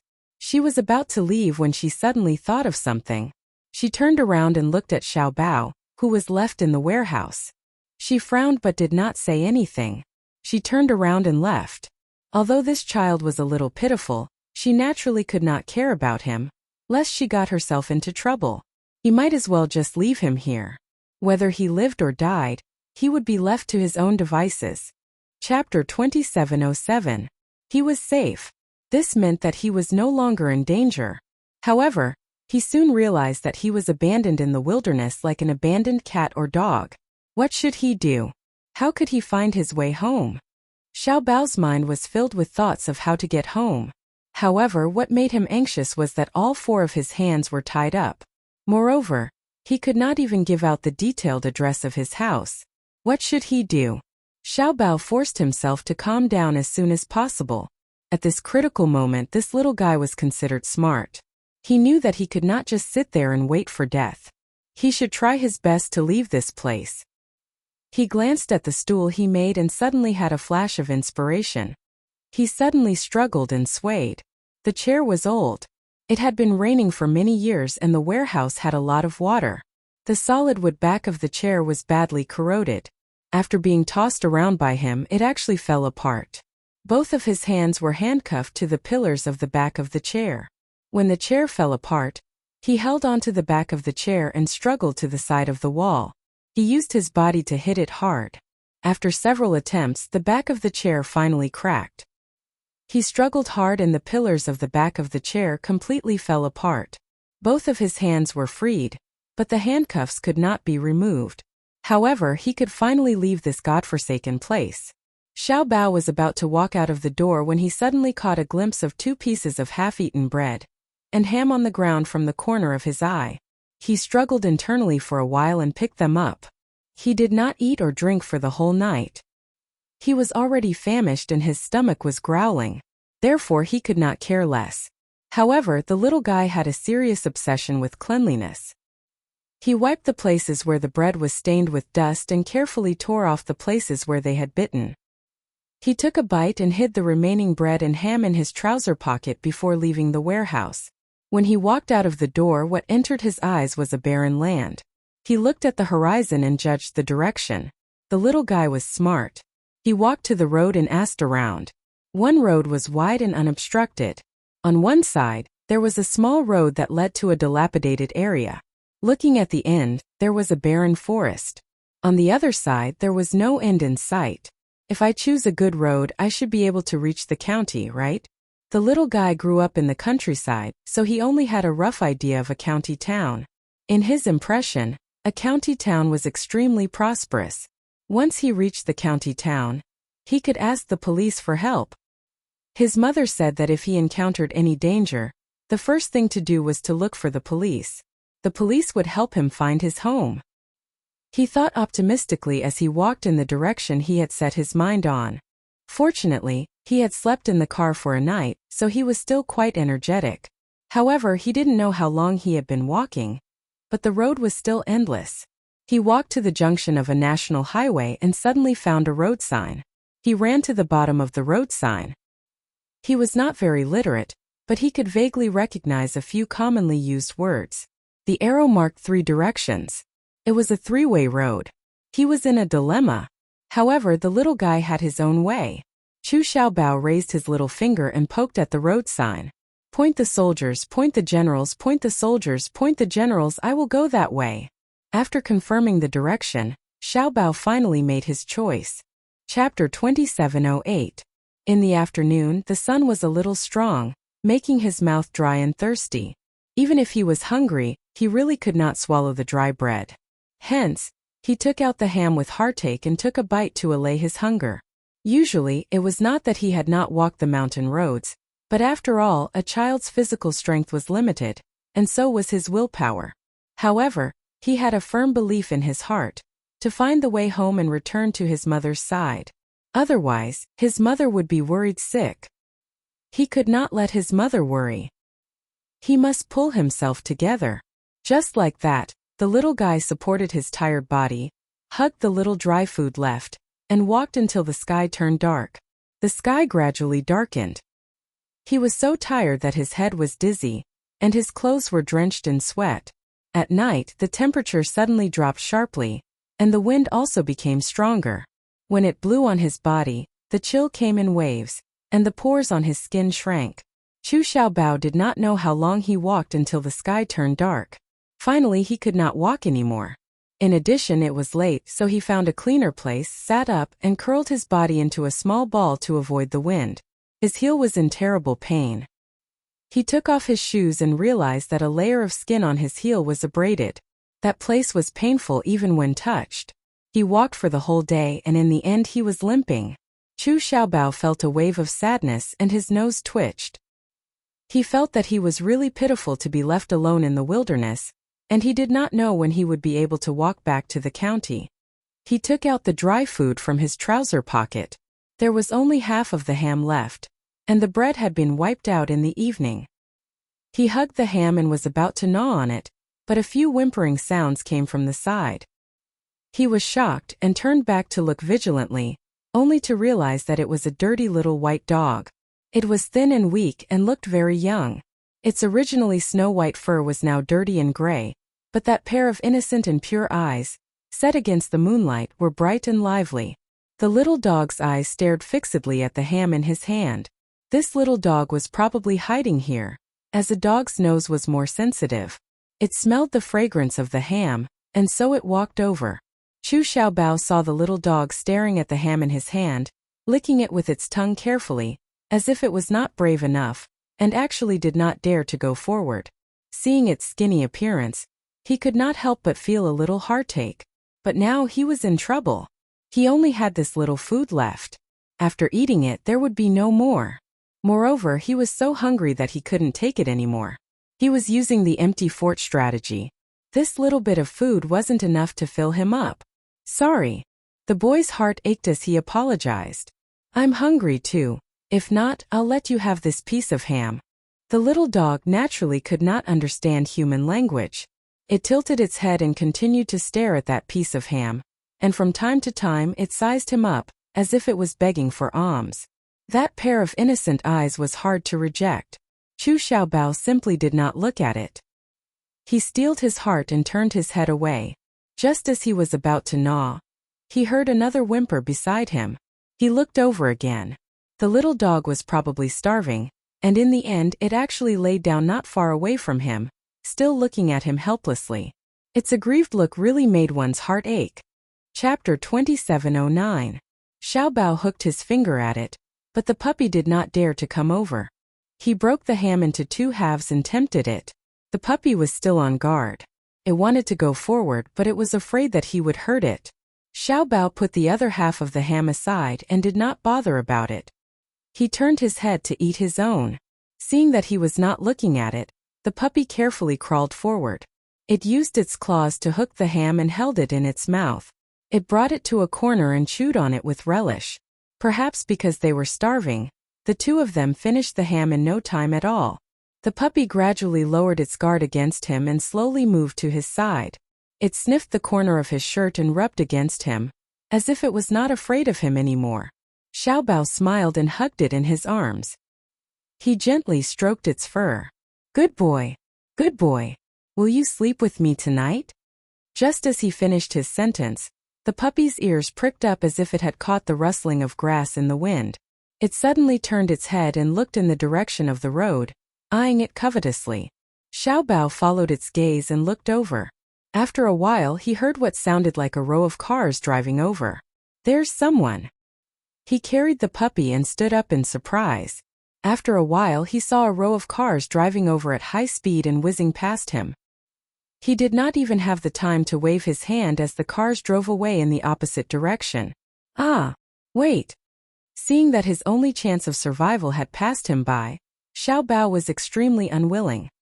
He lowered his head in frustration and was about to give up. However, he thought that this was probably his only chance of survival. After thinking for a while, he suddenly furrowed his brows and made up his mind. He put on his shoes again and chased after the cars. The puppy was also intelligent as it chased after him. After chasing for a long time, Xiaobao suddenly realized that the row of black cars had stopped not far ahead. At the same time there was a very big van. He saw a glimmer of hope and regained his full strength. He ran towards the place where the cars were parked. When he ran to the place where the car was parked, he found that the people in the car were not there, and he did not know where they went. He tried to pull the door one by one, seemed to be locked. Just as he was in despair, the Mercedes-Benz at the front of the line was not locked. The door opened and without thinking, he went straight into the warm car. Wow! It's so warm! Xiaobao sat on the high-end leather seat, feeling extremely satisfied. He carried the puppy in and closed the car door to keep the cold wind out. The back seat of the car was very spacious, so spacious that it was frightening. He stretched out his legs and lay down comfortably. Out of the corner of his eye, he suddenly caught a glimpse of a cup on the cup holder of the armrest of the driver's seat. He hesitated for a moment before taking the cup and opening the quilt. There was actually tea inside. Smelling it, it smelled so good. He was already thirsty. He held the cup and drank to his heart's content. However, he was kind enough to leave a small mouthful. He held it in his hand and put it in front of the puppy. Here. You're thirsty too, right? The puppy immediately used its tongue to lick the water clean. After drinking the tea, the little guy was tired. It did not know when the owner of the car would return. Hence, it nestled in the car and fell asleep in a daze. Chapter 27:10. Not far from where the car was parked, there was a large wasteland. At this moment it was already late at night. The sky was as dark as ink, and not a single star could be seen. The two teams agreed to meet in the wasteland to carry out the transaction. The van parked by the roadside was full of military weapons and an order of 200 million in cash. Among the crowd of people dressed in suits and leather shoes, Gu Jinglian was surrounded by fully armed bodyguards. He was wearing a white shirt, black slim-fit trousers and a long trench coat. Dressed in black, he almost blended into the night. His sharp black hair was smooth and black. Perhaps it had not been trimmed for a while, as the fine hair on his forehead covered his deep eyebrows. His eyes were unruly, and the slightly raised corners of his eyes were tinged with a bit of awe-inspiring but cold evilness. At the corner of his eye, there was a mole that added a touch of coquettishness. His angular facial features were engraved with deep shadows under the night sky. The earring on his ear was extremely eye-catching, and it set off a somewhat evil and unrestrained temperament. His face was extremely handsome, and such a face was somewhat incompatible with his identity. Back when the Gu clan had a change of power, he was still a young man when he first took over. On the day he took over, he was also dressed like this. His face was handsome like a beautiful young man. Everyone in the Gu clan, from the elders to the hall masters of the four great halls, did not take him seriously. However, contrary to his appearance, his methods were extremely ruthless. From when he took over the position of the head of the family to when he suppressed the rebellious forces in the family, it was only half a year. Everyone in the Gu family was convinced. Under his beautiful appearance was an extremely cold heart, and his scalp-numbing sharp and ruthless methods. It was said that there was an elder who wanted to seize power and push him out of the position. Gu Jinglian did not care about the brotherhood at all. He broke the tendons of the elder's hands and feet, cut off his palms, and expelled him from the Gu family without batting an eye. It was obvious that he was ruthless. The cold wind blew. He silently lit a cigarette, and a wisp of dense smoke escaped from his lips. Suddenly, a bodyguard walked over and whispered in his ear. "President Gu, the other party's men are all here." "Oh." Gu Jinglian glanced at him slightly, but the voice that escaped from his lips was incomparably clear and extremely magnetic. "How many?" 20 men and 5 cars. He pursed his lips. "You didn't bring your car?" "The other party said that they want to trade with the truck and tow it away." "Oh." Gu Jinglian flicked the ash from his cigarette and said calmly, "Let them come over." Yes. That person retreated, and not long after, the other party's troops were brought over. The people who came were also dressed in black. The man in the lead was quite old. He was tall and thin, with a beard and deep wrinkles. He was obviously in his 30s, but he looked like he was in his 50s, like a rotten piece of wood. "Boss Gu, haha, I've kept you waiting. However, we also arrived early. It's just that we're not familiar with the place and got the wrong direction." When that person opened his mouth, his signature smoker's voice was extremely hoarse. Gu Jinglian turned to face him and looked him up and down with a deep gaze. It was obvious that he was scrutinizing him. Chapter 27:11. Gu Jinglian glanced at him but did not extend his hand. Instead, his gaze fell on the other party's outstretched hand. His 5 callous fingers were thick and ugly.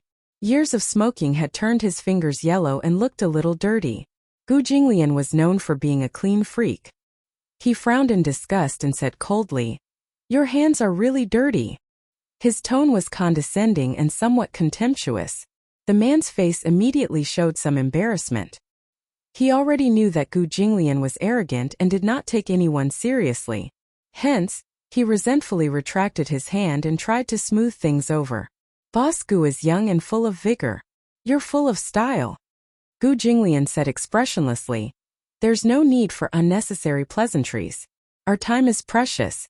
Let's make it short. We'll hand over the money and the goods at the same time." "Yes, yes, yes." The man immediately snapped his fingers and the men behind him immediately walked over with a few suitcases. Gu Jinglian glanced at them. There were a total of 6 large suitcases. "Didn't you say cash?" Gu Jinglian frowned. "There isn't 200 million in cash here, right? This is only a part of it. The rest is in the car." "US dollars? You don't have to worry about that. Anyway, the price we agreed on before will not change." Gu Jinglian smiled slightly and waved his hand gently. The men beside him walked over and were about to take the suitcases from them when the man said, Boss Gu, didn't you say that we'll hand over the money and the goods at the same time? Before the official transaction, you should at least let us see the goods you brought, right? The process of checking the goods cannot be skipped." Gu Jinglian glanced at him and sneered. "Sure." In front of the van, the door slowly opened. The huge warehouse of the van was filled with unassembled junhuos. The 200 million order was all here. The man immediately sent someone to check the goods. Half an hour later, the man jumped out of the van and said to him, "The goods are all here. They're all good stuff." The man suddenly smiled and turned to look at Gu Jinglian. "Not bad. Very sincere. These are all good stuff. I'm very satisfied with the goods. Then it's time for me to see your sincerity." Gu Jinglian smiled. 200 million in cash is accepted. The car keys are yours. You can drive this car. This truck is my gift to you for our first meeting. Sure, sure. The man gave a look, and his men immediately presented 6 large suitcases in front of him. Gu Jinglian casually opened them, but what he saw was a box full of white powder. The curve of his lips suddenly turned cold, and he frowned slightly. White powder, this thing was not unfamiliar. The previous agreement was 200 million in cash, plus the 5 million deposit that was previously transferred to his account, but now it was just a few boxes of drugs. A hint of coldness appeared on Gu Jinglian's face. He closed the box and looked up coldly. What is this? His voice sounded like it was sealed in ice. The man immediately explained, don't look down on these. They're all good stuff. They're all top quality goods. These are all top quality goods from Myanmar. After some processing, they can be sold at a high price. It's definitely more than 200 million. For this deal, I'm willing to part with my treasures. Originally, I planned to keep these goods for myself. Gu Jinglian's eyes did not waver. His voice gradually turned cold. I remember that I asked for cash. There was a hint of danger in his cold voice. Chapter 27:12. The man laughed dryly. We came here in a hurry. We didn't have time to prepare. Also, it's dangerous to carry so many US dollars with us. The atmosphere froze. Gu Jinglian sneered. His cold expression sent chills down one's spine and made one shudder. He picked up a packet and blew the thin film with his fingertips. The white powder flew with the cold wind. I want cash. How stupid are you to think of using these things to trade? This. The man's expression suddenly turned ugly. Gu Jinglian, these are all good things. You. Gu Jinglian interrupted him impatiently. Do you know the consequences of wasting my time? What? Before the man could finish his sentence, he saw Gu Jinglian suddenly take out a gun from his waist. He loaded it neatly and aimed it between the man's eyebrows without any hesitation. Bang! Blood splattered everywhere. What are you doing? The other party immediately took out their guns, but Gu Jinglian's men moved quickly. Bang! Bang! Bang! Along with the gunshots that had been silenced, the group of people became cold corpses on the ground in the blink of an eye. Gu Jinglian did not have the patience to stay at the scene. He turned around expressionlessly. The bodyguards beside him immediately followed and escorted him to the car. Mr. Gu, how should we deal with these people? Do you still need me to teach you? Gu Jinglian was in a bad mood. He opened the car door and ordered coldly, check carefully. Don't leave anyone alive. Clean up the scene. Yes. He turned around and was about to get into the car when he caught a glimpse of a child curled up quietly in the corner of the back seat. The puppy in his arms was alert. It immediately woke up when it heard the gunshots. When it saw someone open the door, it glared at Gu Jinglian fiercely. It bared its teeth and its eyes suddenly became fierce and vigilant. The child, on the other hand, was sleeping very soundly. The gunshots just now did not wake him up. Perhaps he was too tired. Once he fell asleep, he would be unconscious. Gu Jinglian looked at him and saw that his clothes were white from washing. His body was stained with mud, his shoes were tattered, his hair was messy, and his originally delicate and cute little face was covered with dust. He was in a sorry state. Where did this kid come from? Gu Jinglian was a little surprised. He had only left for a while, but he did not expect to see another child in the car when he returned. He raised his head and looked around. This was a desolate place that he had purposely chosen for the transaction. There were very few people around. Where the hell did this kid come from? When the bodyguard saw this, he was also very surprised.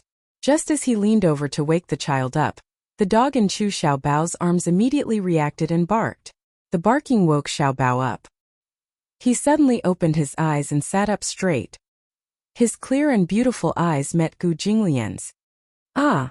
Gu Jinglian's eyes were filled with malice. He was quite frightened. This man was so scary. He was full of murderous intent. It was so scary. Although he looked like a very young and handsome man, his cold eyes made people's hair stand on end. Uncle! Uncle! Chu Xiaobao opened his mouth in a panic and said these two words. Chapter 27:13. Before Gu Jinglian could speak, Chu Xiaobao immediately said in fear, Uncle, don't chase me out of the car, okay? I was left here by bad people. If you chase me out of the car, I'll definitely die. Die? Gu Jinglian's lips twitched as he glanced around. What he said was true. If he was left here alone, a 5-year-old child would not be able to escape. No matter how strong he was, he would not be able to escape.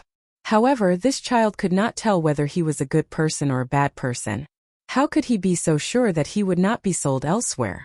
This child looked just like the little white dog in his arms. He looked pitiful and aggrieved. He was just short of hugging his leg and acting pitiful. Aren't you afraid that I'm a bad person? Gu Jinglian asked. Chu Xiaobao tilted his head and asked curiously. Bad person? Aren't you afraid that I'll sell you off? Uncle, you look very rich. Chu Xiaobao patted the genuine leather seat he was sitting on and said with a smile. Even if you sold me off, you wouldn't be able to afford this car. Uncle, you must be a good person. Gu Jinglian was speechless. The word good person had never been used to describe him. He curled his lips and said casually, I'm not a good person. Chu Xiaobao did not believe a word he said. It was hard for him to associate such an elegant and noble man with the word bad person. Hence he said sweetly, how can a bad person admit that he's a bad person? I think that only people who commit murder and arson are bad people. Uncle, you look handsome and rich. You must be a good person. Just as he finished speaking, there was a loud boom. The warehouse behind the car was hit by gunpowder. The fire spread quickly and formed a huge fire. Under Xiaobao's stunned gaze, a tall and burly man walked to Gu Jinglian's side and said respectfully, President Gu, the body count has been completed. It has been thrown into the warehouse and burned. Gu Jinglian nodded casually. When he turned around, he saw that Xiaobao's expression was stiff. He pointed in the direction of the fire and asked in horror, Why is there a fire there? Gu Jinglian said casually, I did it. Why did you set the fire? Chu Xiaobao was a little scared. His voice became softer and softer, and his shoulders trembled faintly. Because I killed someone and set the fire to destroy the evidence. Chu Xiaobao didn't understand the idiom destroy the evidence, but he understood the sentence, I killed someone. His mouth instantly formed an O shape. Gu Jinglian smiled. Are you scared? Xiaobao swallowed hard and then nodded hurriedly. Uncle, you're really a bad person? That's impossible. Uncle, you can't be a bad person. Gu Jinglian was impatient and said coldly, Get out of the car. Xiaobao swallowed again. However, he looked carefully at the barren scene outside the window and shook his head. I don't want to. Chapter 27:14. The corners of Gu Jinglian's eyes twitched violently again. He understood the logic behind it. But what did it mean to win over a 7-storied pagoda? On second thought, he was a 5-year-old child after all. It was inevitable that he would speak incoherently sometimes. Chu Xiaobao saw his cold-blooded face and his seemingly indifferent look. His tears fell even more violently. He hugged the puppy tightly in his arms as if trying to arouse his compassion. I'm only 5 years old. I'm still a child. Uncle, please be kind and save me, okay? I won't pester you and I won't blackmail you. Just send me to the county's police station, and that will be enough. Is that okay? Is that okay? Is that okay? Is that okay? Okay. Okay. Chu Xiaobao's coquettishness was definitely top-notch. At that moment he was like a puppy wagging its tail and looking at him with a pair of innocent eyes, as if throwing him out of the car was a heinous crime. Gu Jinglian was getting a headache from his series of, okay? He frowned and said coldly, I can send you to the police station, but you have to be quiet on the way, okay? He had a headache. That was why he hated children.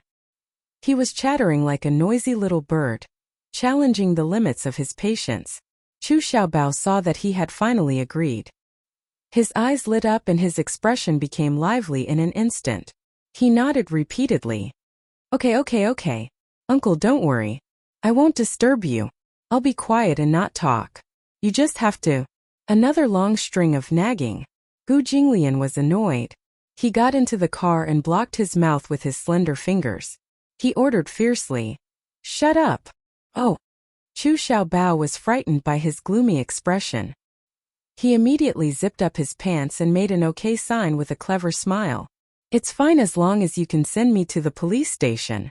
Once I find the police uncle, he will definitely help me find my home. When I get home, I'll definitely send you a thank you letter and some local specialties from my hometown. Chu Xiaobao was so grateful that he danced with joy, extremely excited. Gu Jinglian furrowed his brows with a headache and appeared indifferent. Up to you.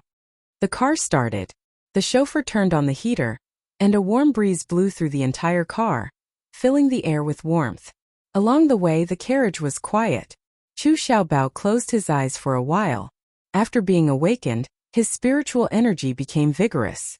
Hugging the little white dog, he leaned against the car window and curiously looked at the scenery outside. There wasn't much to see along the way. After all, it was dark at night. The empty suburban road didn't have any lights, so there wasn't much to see. However, Chu Xiaobao felt that it was a novel idea. He had never sat in such a high-end car. He grew up in Yan City, and his most vivid impression of cars was when he went to the county market and saw a three-pronged car. He excitedly pointed at the car and asked what it was. Chu Ho said that each car cost hundreds of thousands. Chu Xiaobao remembered it until now. Gu Jinglian closed his eyes and pretended to be asleep, treating him as if he did not exist. It was so quiet that Xiaobao felt bored. He looked at the little dog and said to himself, "Little doggy, you're not cold anymore? So warm in the car." Oh, Chapter 27:15. After all, this cold-looking uncle had agreed to send him to the police station, which made him feel extremely grateful. He couldn't give him anything in return, but it was only right for him to praise him.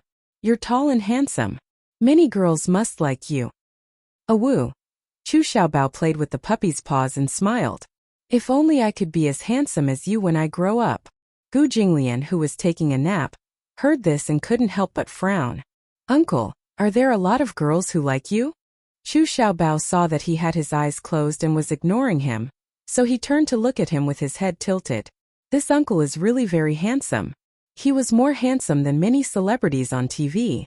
However, he suddenly noticed something and exclaimed in surprise. He stretched out his hand and said, "Uncle, there's a speck of dust on your eye. Xiaobao will help you wipe it clean."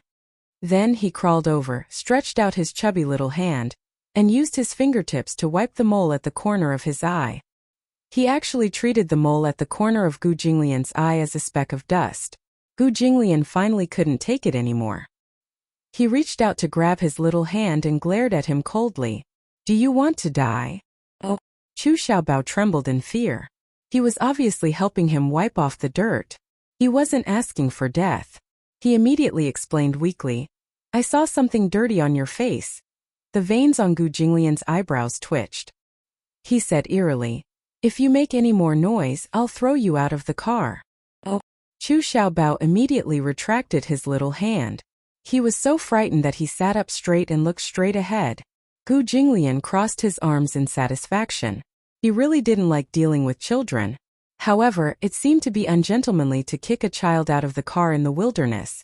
It was within his patience to give him a ride. Half an hour later, the car drove onto the outer ring of the highway. On Duga, the night view of the bustling city could be seen at a glance. Although it was already late at night, it was also the time when the city was truly bustling. If it had been Yen City, it would have been pitch black by now. Chu Xiaobao leaned against the window and looked at the charming neon lights of the city. His eyes widened in amazement. Countless lights were lit up. From afar, it looked like a vast starry sky dotted with stars. Countless neon lights were flowing with brilliant colors. It was unbelievably beautiful. Chu Xiaobao, who grew up in the countryside, was also mesmerized by the bustling scenery. A surprised expression appeared on his face. "Wow! Is there such a tall building in the county? Is that flashing light a lamp? I've never seen such a beautiful lamp. So beautiful, so beautiful." The little fellow's vocabulary was limited. After pondering for a long time, he could only think of words like beautiful and beautiful to describe her. Gu Jinglian instructed the driver, "After we get off the highway, send this guy to the police station." Yes. Just as the boy was engrossed in the food, his stomach suddenly started acting up again, and he kept singing, "Coo coo." He gently rubbed his deflated belly and encouraged himself, "Hang in there for a little while. There will be food soon." "Goo." What answered him was such a desolate voice. The road on Duga seemed extremely long and far in his hunger. Chapter 27:16. In the end, he couldn't take it anymore. He mustered up his courage and suddenly tugged at Gu Jinglian's sleeve, trying to sound him out. "Uncle." Gu Jinglian raised his eyebrows and gave him a sidelong glance. "Yes, I'm hungry." Chu Xiaobao's meaning behind his words was, Can you take me to fill my stomach? Gu Jinglian seemed a little unromantic and asked back. So, is there anything to eat? No. Chu Xiaobao didn't give up and mustered up his courage to ask again. I'm so hungry. I haven't had a full meal for the whole day. So, uncle, can you take me to fill my stomach? Gu Jinglian's gaze was cold. I'm warning you. Gulp. My patience. Gulp. My patience is limited. Immediately. Gulp. After I send you to the police station. Gulp. Every time Gu Jinglian finished his sentence, he was interrupted by the rumbling of Chu Xiaobao's stomach. He saw the little guy staring at him with pitiful eyes. His gaze was miserable and he wanted to say something. He gritted his teeth and glared at him fiercely for a long time. KFC was open 24 hours a day. 12:30 a.m. Business dropped sharply. The waiter was mopping the floor when he suddenly heard the sound of the door closing. Following that, he heard a lot of people walking in. The waiter looked up in confusion and was shocked by the spectacular scene in front of him. At the door, a handsome man in a black trench coat with both hands in his trouser pockets pushed open the door and walked in. Beside him was a little guy rubbing his flat stomach and following closely behind. Behind the two of them, a group of bodyguards dressed in black walked in. Every one of them was serious and solemn. Their cold eyes looked around and their aura was terrifying. The waiter was dumbfounded on the spot. What was this? Were they from the Black She gang? However, I've never seen anyone from the Black Star gang step into a Western fast food restaurant like KFC. The two cashiers who were chatting idly in front of the counter were also stunned. They trembled as they looked at the imposing group walking towards the counter. Gu Jinglian walked to the counter expressionlessly. Xiaobao, who was beside him, stood on his tiptoes and stretched out his hands to lie on the counter. His eyes were sparkling, like a little mouse that had fallen into a rice bowl. Hi, hello. The cashier's teeth were chattering as she struggled to say those words. Gu Jinglian's cold gaze swept over. His aura was condescending as he looked down on everyone. The cashier was so scared that her legs turned to jelly. Gu Jinglian had never been to a place like this before. However, along the way, this was the only fast food restaurant that was still open so late. Although the man in front of her was shockingly handsome, she was still deeply intimidated by the terrifying aura that he exuded. Baby Chu, on the other hand, did not notice the strange scene as he curiously looked up at the menu. Unable to recognize a few words, he asked curiously, "Pretty sister, are there any steamed buns here?" "No." "Then are there any soup noodles?" "No." "Fried rice? Egg fried rice?" "No." Gu Jinglian asked impatiently. "Then what do we have here?" The cashier's mouth was wide open in shock. It was big enough to swallow 3 eggs. Chapter 27:17. Forgive her for not seeing the world. There was actually someone in this world who had never eaten KFC before. There are hamburgers, grilled wings, fries, egg tarts, and cola. They are all simple Western dishes. After the cashier introduced the dishes with difficulty, her back was covered in cold sweat. Xiaobao asked curiously, "What's a hamburger?" "A hamburger is a hamburger." "What's an egg tart? Is it delicious?" Xiaobao imagined a tower made of countless eggs, an egg tower. This was the first time he had stepped into such a luxurious restaurant. The dishes on the menu looked delicious, but he had never seen any of them before. The cashier was embarrassed again. "It's quite delicious." "Oh." Xiaobao excitedly pulled Gu Jinglian's sleeve. Uncle, this beautiful sister said that the egg tarts are delicious. Can I have an egg tart?" Gu Jinglian's lips twitched. He took the menu and pointed at the children's set meal. 2 sets. 11111. The total is 78 yuan.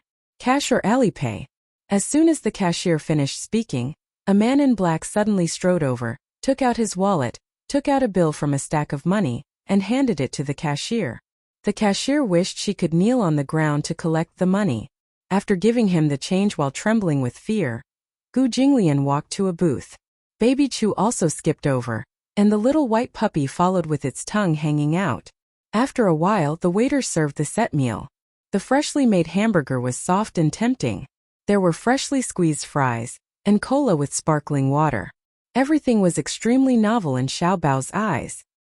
He held the hamburger in his hands as if he was holding a tribute and carefully tore open the wrapper. The aroma hit him, and he almost couldn't care less about being reserved and took a bite. It was delicious. Xiaobao felt that the whole world was shining. The amazing taste almost sent him to the splendid clouds. This was probably the best thing he had ever eaten. 2 pieces of bread with meat. Why is it called a hamburger? That's weird. As he ate, his eyes greedily scanned the plate. He grabbed another French fry and put it into his mouth, eating it with relish. Gu Jinglian rested his chin on his hand lazily and looked at the night view outside the window. His slender fingers tapped lightly on the table. At the side, one of the subordinates suddenly discovered something very surprising. President Gu, this child looks a lot like you. Gu Jinglian couldn't help but come back to his senses. He followed the line of sight and glanced at Xiaobao, only to see him taking big bites of hamburgers, stuffing his mouth until it was bulging. However, under the bright light, his delicate little face leaped into his eyes. Earlier in the car, the lights were dim, so she didn't see his face clearly. Now that his subordinate had mentioned it, he took a closer look. Indeed, the eyebrows and eyes were somewhat similar. Her nose and mouth are alike too. She looks just like you when you were young. The subordinate had been by his side since he was young, so he had a deep memory of Gu Jinglian's appearance when he was young. Seeing that Gu Jinglian was indifferent, the subordinate sighed again. President Gu was really cute when he was young. His face was chubby, his eyes were big, and the whites were distinct. I don't need your opinion. Gu Jinglian interrupted him. Chapter 27:18. The man immediately broke out in a cold sweat and kept quiet. Yes. However, Gu Jinglian took the man's words to heart. He began to look at the child seriously. It was rare for him to look him in the eye. Indeed, as his subordinate had said, this child's eyebrows were very similar to his. Even if they walked out, it would be natural for people to think that they were father and son. What a strange fate. Gu Jinglian asked with rare patience. What's your name? Xiaobao Chu looked up. His mouth was full as he mumbled. My name is Xiaobao Chu. I can't hear you clearly. Xiaobao Chu immediately hugged the cola and took a big gulp. He wiped his mouth and said with a smile. My name is Xiaobao Chu. The Chu in Xiaobao Chu, the Xiao in Xiaobao Chu, and the Bao in Chu Xiaobao Chu. Gu Jinglian's face darkened. What was this? His naive and childish words made the people behind him burst into laughter. What a cute little guy. As Xiaobao Chu spoke, he suddenly realized that he had spilled the beans. He quickly covered his mouth and looked scared like a frightened deer. Gu Jinglian couldn't help but ask, what's wrong now? Xiaobao Chu put his hand down. He looked hesitant and a little annoyed. After thinking about it, he said innocently, Mom said that I can't tell outsiders my name. Gu Jinglian was speechless. Xiaobao Chu suddenly changed the topic and smiled. But uncle, you're so good to me. You sent me home and brought me to eat good food. So it doesn't matter if I tell uncle my name. I didn't say that I'll send you home. Gu Jinglian emphasized. I only said that I'll send you to the police station. Send me to the police station and I'll be able to go home. Xiaobao Chu smiled. Uncle, you're a good person. A good person will have a peaceful life. Gu Jinglian frowned. If he were to get married in the future, he would definitely not give birth to such a foolish son. The bodyguard beside him couldn't help but tease him. He said half-jokingly, Why are you alone? Where is your home? My family lives in. Chu Xiaobao opened his mouth, but there was a bit of vigilance in his eyes. Then he said carefully, My family lives in Dingcheng, Yan City. His subordinates looked at each other. They had never heard of this city before. Where is Yan City? In any case, it's a very far place. At this point, the little guy couldn't help but feel a little dejected. He placed the half-eaten hamburger on his plate with a heavy expression. Mom must be worried sick. Gu Jinglian frowned. Indeed, it was very suspicious for a child to appear in such a remote area. Then why were you there? Chu Xiaobao sighed heavily. It's a long story. But didn't uncle tell me to be quiet? I'd better not say anything. Gu Jinglian. Now he knew how to be quiet. He had been chattering along the way. How could he not know how to be quiet? This guy was obviously wary of him and didn't want to talk about it. He didn't expect him to be so vigilant at such a young age. Gu Jinglian watched him eat quietly. Chu Xiaobao was like a little hamster as he ate the two children's meals clean. Finally, he finished with a satisfied burp. Burp. Chapter 27:19. Gu Jinglian frowned. After eating his fill, Chu Bao slumped on the chair, rubbing his round belly and licking the salad dressing on his lips. He was extremely satisfied. Gu Jinglian asked, "Are you full?" "Yeah, I'm full," Xiaobao said contentedly. When the waiter saw that the little guy had finished eating, he immediately walked over respectfully and presented two cartoon dolls. "Little kid, these are the dolls that came with the children's package. Here. For you." "Eh? For me? Is it free?" The waiter broke out in cold sweat. "No, this is a gift." Xiaobao held the two dolls in his arms as if they were priceless treasures.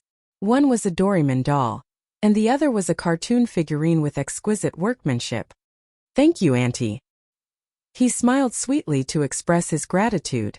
After the waiter left, Xiaobao handed the toys to Gu Jinglian as if he was presenting a treasure. "Here, Uncle, I'll give you a toy." "No. This toy is very cute." Xiaobao looked at him with some confusion. A child's world was simple after all. He felt that such a cute toy could actually make him unmoved. He couldn't help but feel a little helpless and said reluctantly, "Since Uncle doesn't like it, then I'll have to accept it." What a sly brat. Gu Jinglian got up. "Let's go. I'll send you to the police station." "Okay." Xiaobao hugged the toys and jumped off the chair with his round belly. However, he was annoyed to find that he seemed to be too full and couldn't walk properly. In addition, he had walked for the whole day and his feet were badly bruised. Earlier, he had been thinking about the delicious food, so he didn't have any scruples. Now that he was full, the pain in his feet was even more obvious. Gu Jinglian had just turned around when he felt a heavy weight on his thigh. He looked down coldly and saw Xiaobao hugging his thigh. He said eagerly, "Uncle, hug." The bodyguards behind him were dumbfounded. This child was really daring. He actually asked for a hug from the boss? "Can't you walk on your own?" Gu Jinglian ignored him. Chu Xiaobao said pitifully, "I'm so full I can't walk anymore." However, he said the same words of wisdom again. "Uncle is so gentle. Give me a hug. Good people will have a peaceful life." Gu Jinglian looked at him gloomily. Just when everyone thought that his patience had reached its limit and he was about to lose his temper, he leaned over slightly and held him in his arms with one hand. Everyone was dumbfounded. President Gu. She actually lowered her status and carried this child. Oh my God. After all, Mr. Gu had never been patient with children. Chu Xiaobao was elated. She gently kissed his cheek and said shyly, "Uncle is the best." Gu Jinglian. He really despised this guy for kissing him. Gu Jinglian carried Xiaobao into the car. When the little white puppy was about to climb into the back seat, he kicked it away coldly and said, "Get lost." When Chu Xiaobao saw this, she let out an ah and said hurriedly, "Uncle, why are you so violent? This is my good friend. You can't bully her like this." Gu Jinglian's expression darkened. "Good friend?" Chu Xiaobao ignored his dark expression and clapped her hands at the little white puppy. She called out, "Little white, come quickly. Come into my arms." The little white puppy looked at Gu Jinglian fearfully and nimbly climbed into the car, leaving a dusty paw print on the black leather seat. Chapter 27:20. Baby Chu looked up and saw the man's gloomy gaze. He then followed the man's gaze to the messy paw prints on the leather seat. His brain went boom, and he immediately realized that Xiaobai seemed to have gotten into a big mess. Hence, he hurriedly rolled up his sleeves and wiped away the dusty paw prints on the seat under Gu Jinglian's cold gaze. However, no matter how hard he wiped, those dusty paw prints could not be wiped off in a short period of time. This was because the puppy's paws secreted grease. Hence, such paw prints needed to be cleaned professionally. Chu Xiaobao furrowed his eyebrows guiltily. "Uncle, I'm sorry, okay? But Little White definitely didn't do it on purpose. You're a big man with an indomitable spirit. You wouldn't be angry with a puppy, right? In other words, if he were to be calculative with a beast, he would not be a man? Was he trying to provoke him?" "Kid, I don't have the patience." I'm not called Little White. I'm called Xiao Bao. Chu Xiaobao corrected him righteously. Gu Jinglian finally lost his patience and slammed his fist on the door frame. Chu Xiaobao was instantly shocked. He looked at Gu Jinglian's extremely gloomy face in horror and immediately shut up. He carefully shrank his body into a corner and lowered his head, as if he could reduce his presence by doing so. Suddenly, he said weakly, "You can call me Little White too. Don't be angry." This uncle was handsome, but his temper did not seem to be very good. Gu Jinglian did not intend to lower himself to his level. Anyway, this kid was going to get lost soon. He got into the car and closed the door. Seeing him get into the car, Chu Xiaobao became even more afraid. He leaned against the window on the other side and shrank back again. Gu Jinglian glanced at him coldly and ignored him. "Drive. Xiao Gu, are we going to the police station directly?" The driver asked with trepidation. From the rearview mirror, Gu Jinglian glanced at him coldly and raised his eyebrows. "You know the answer?" The driver broke out in cold sweat again. It was so cold. Perhaps it was because Gu Jinglian was in the car, but he felt that the temperature was even colder than outside the window. He immediately turned on the heater. Along the way, Chu Xiaobao was probably full and knew his place. He was no longer chattering like before and had endless things to say. He just quietly hugged the little dog. After eating, he felt sleepy and actually fell asleep in a daze. She fell into a deep sleep. Her body tilted, and she fell into his arms. Gu Jinglian only felt a weight on his leg. When he opened his eyes, he saw that the little fellow's head was naturally resting on his leg. She was resting with a clear conscience. Children have big hearts. No ordinary person would dare to rest their head on his thigh. Gu Jinglian stretched out his hand and was about to move his heavy head away when Chu Xiaobao mumbled something softly. For a moment he could not hear clearly what he was mumbling. Perhaps he had fallen asleep and was talking in his sleep. He paused for a moment and seemed to be in a daze. From his angle, Chu Xiaobao's handsome side profile was full of childishness. His eyes were closed and his little face was especially quiet. However, his body was slightly curled up as if he did not feel safe. His heart inexplicably softened. Chapter 27-21. Seeing the little boy shrink his shoulders, he raised his eyebrows, took a coat from the side and covered him with it. The bodyguard sitting in the front passenger seat heard the movement in the back seat, and could not help but come back to his senses. However, he saw such a rare and precious side of Gu Jinglian. He was extremely tender and could not help but be stunned. Gu Jinglian sensed that he was being sized up. He looked up, but his eyes were cold and sharp in an instant. "What's wrong?" Nothing." The bodyguard immediately retracted his gaze and sat up straight. Gu Jinglian said coldly, "Turn off the sound system." "Yes." The chauffeur immediately reached out to turn off the sound system. The car sped along, but the car was extremely quiet. Xiaobao lay on his lap at ease and had an incomparably peaceful dream. In the dream, a tall man gently held his hand. When he looked up, even though his facial features could not be seen clearly, his imposing figure made him feel extremely at ease. The man held his little hand and walked on the empty and endless field. The blue sky was blue and white clouds were white, and the sun was shining brightly. "Daddy." He could not help but call out emotionally. Gu Jinglian closed his eyes and pretended to sleep. He heard a whisper like a mosquito. Even though it was a little slurred, he could still recognize that the little guy seemed to be calling someone's name. He opened his eyes and looked at him suspiciously. He bent down to listen, but Xiaobao did not move anymore. "President Gu, we're here," the chauffeur said. Gu Jinglian looked up and saw that they had already arrived at the police station. The car stopped steadily at the entrance of the police station. The bodyguard immediately got out of the car and opened the door of the back seat. He saw Xiaobao lying in Gu Jinglian's arms, sleeping peacefully. "President Gu, shall I carry him in?" Gu Jinglian looked down at the little guy.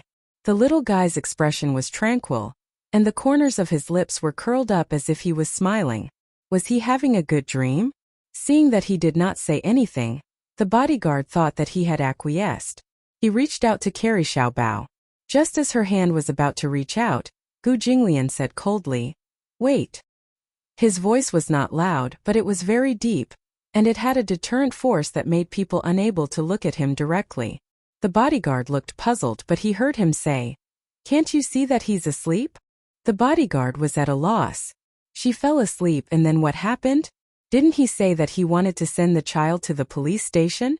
President Gu then. Do you still want to carry him inside? He carefully probed and asked for his opinion. Gu Jinglian looked deeply at Xiao Bao and said, "Let him sleep." It was just a few words, but it was somewhat unexpected. The bodyguard was flustered. Then tonight, where should we settle him? Gu Mansion. Yes. The bodyguard returned to his seat. Gu Jinglian came back to his senses and realized what he had just said. He was also a little shocked. If it were in the past, no matter what the reason was, he would mercilessly kick the kid out of the car even if he was asleep at the police station. However, when he looked at the kid's peaceful sleeping face just now, he actually could not bear to disturb him. What the hell? He did not expect that the only exception he would make was for a child. When Song Enya returned home in the morning, she found out from Jiang Qiming that Song Jianjun's men had returned empty-handed because Mu Yanqing's men had taken Meng Qingxue away first, so they did not have a chance to make a move. When she heard the bad news, her body became slightly unsteady and her heart was in a mess. Chapter 27-22. How did this happen? Song Enya was shocked and furious. She grabbed her mother's shoulder and asked, "Does this mean that Mu Yanqing is in Yen City now?" "Yes." Jiang Qiming nodded. "He hasn't returned to the capital yet. According to the news, something happened to Meng Qingxue, and she was sent to the hospital." The hospital? Song Enya was slightly shocked. Then her lips curled into a strange smile. Could she have had a miscarriage? We don't know about that. Let's hope that's the case. In any case, the child in her stomach can't be kept. Song Enya was slightly stunned and asked uneasily, "What if it's not a miscarriage? Since Mu Yanqing has found her, he'll bring her back. If that happens, we'll be in trouble." Indeed. If Mu Yanqing brings that B*Tich back, it'll be a very troublesome matter. What should we do then? Song Enya was completely flustered. She could not help but resent those two men for being so useless and stupid.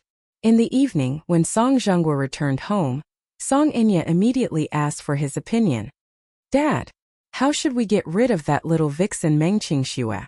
Uncle's men were a step too late. Mu Yanqing has already taken Meng Qingxue away.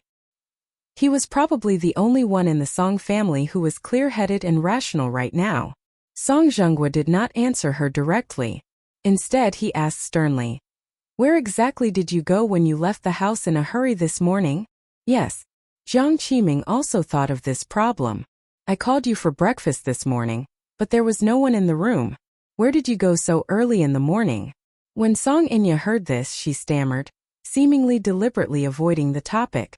Song Zhenghua slammed the table and rebuked angrily, "Are you still trying to hide things from us at this point? Or did you do something ridiculous behind our backs again?" "No, Dad." Song Enya had no choice but to reveal everything that had happened this morning and her original plan. When Song Zhenghua heard this, he was so angry that his lungs almost exploded. He felt that it was unreasonable and said in exasperation, "How dare you do such a thing?" Song Enya found it hard to accept his uncontrollable anger. She said indignantly, "What else can I do? As matters stand, this is the only way I can think of. As long as the child in her womb exists, it will be the greatest threat to me." Song Zhenghua scolded, "But you can't do that. What if Mu Yanqing finds out?" "So what if he finds out?" Despite her stubbornness, she could not help feeling a little guilty. What you're doing will only make Mu Yanqing hate you more. The relationship between the two of you is like an abyss of suffering. If he knows that you have such a vicious method, he will definitely guard against you in the future.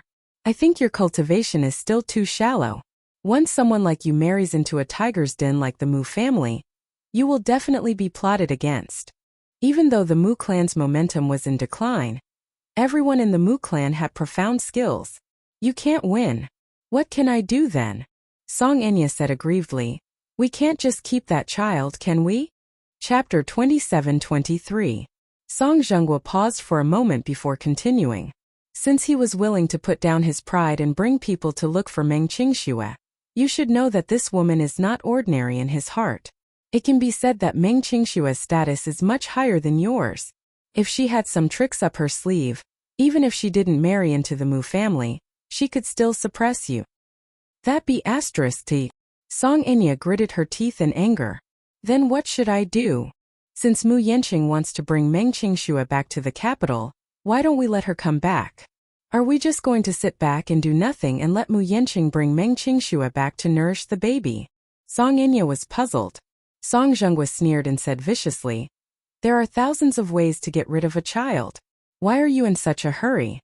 As long as the child isn't born, it's still in your favor.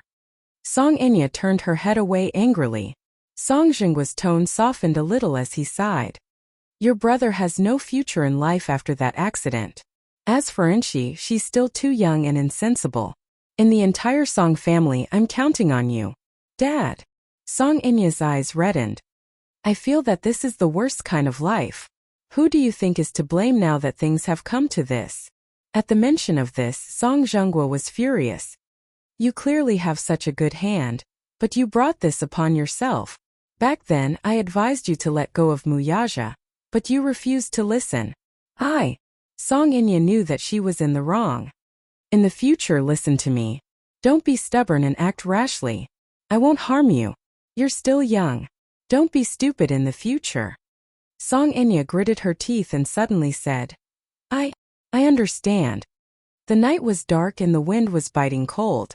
In the ward of Yanqing First Hospital, Chu Ho stood in front of the window with a cold and solemn expression.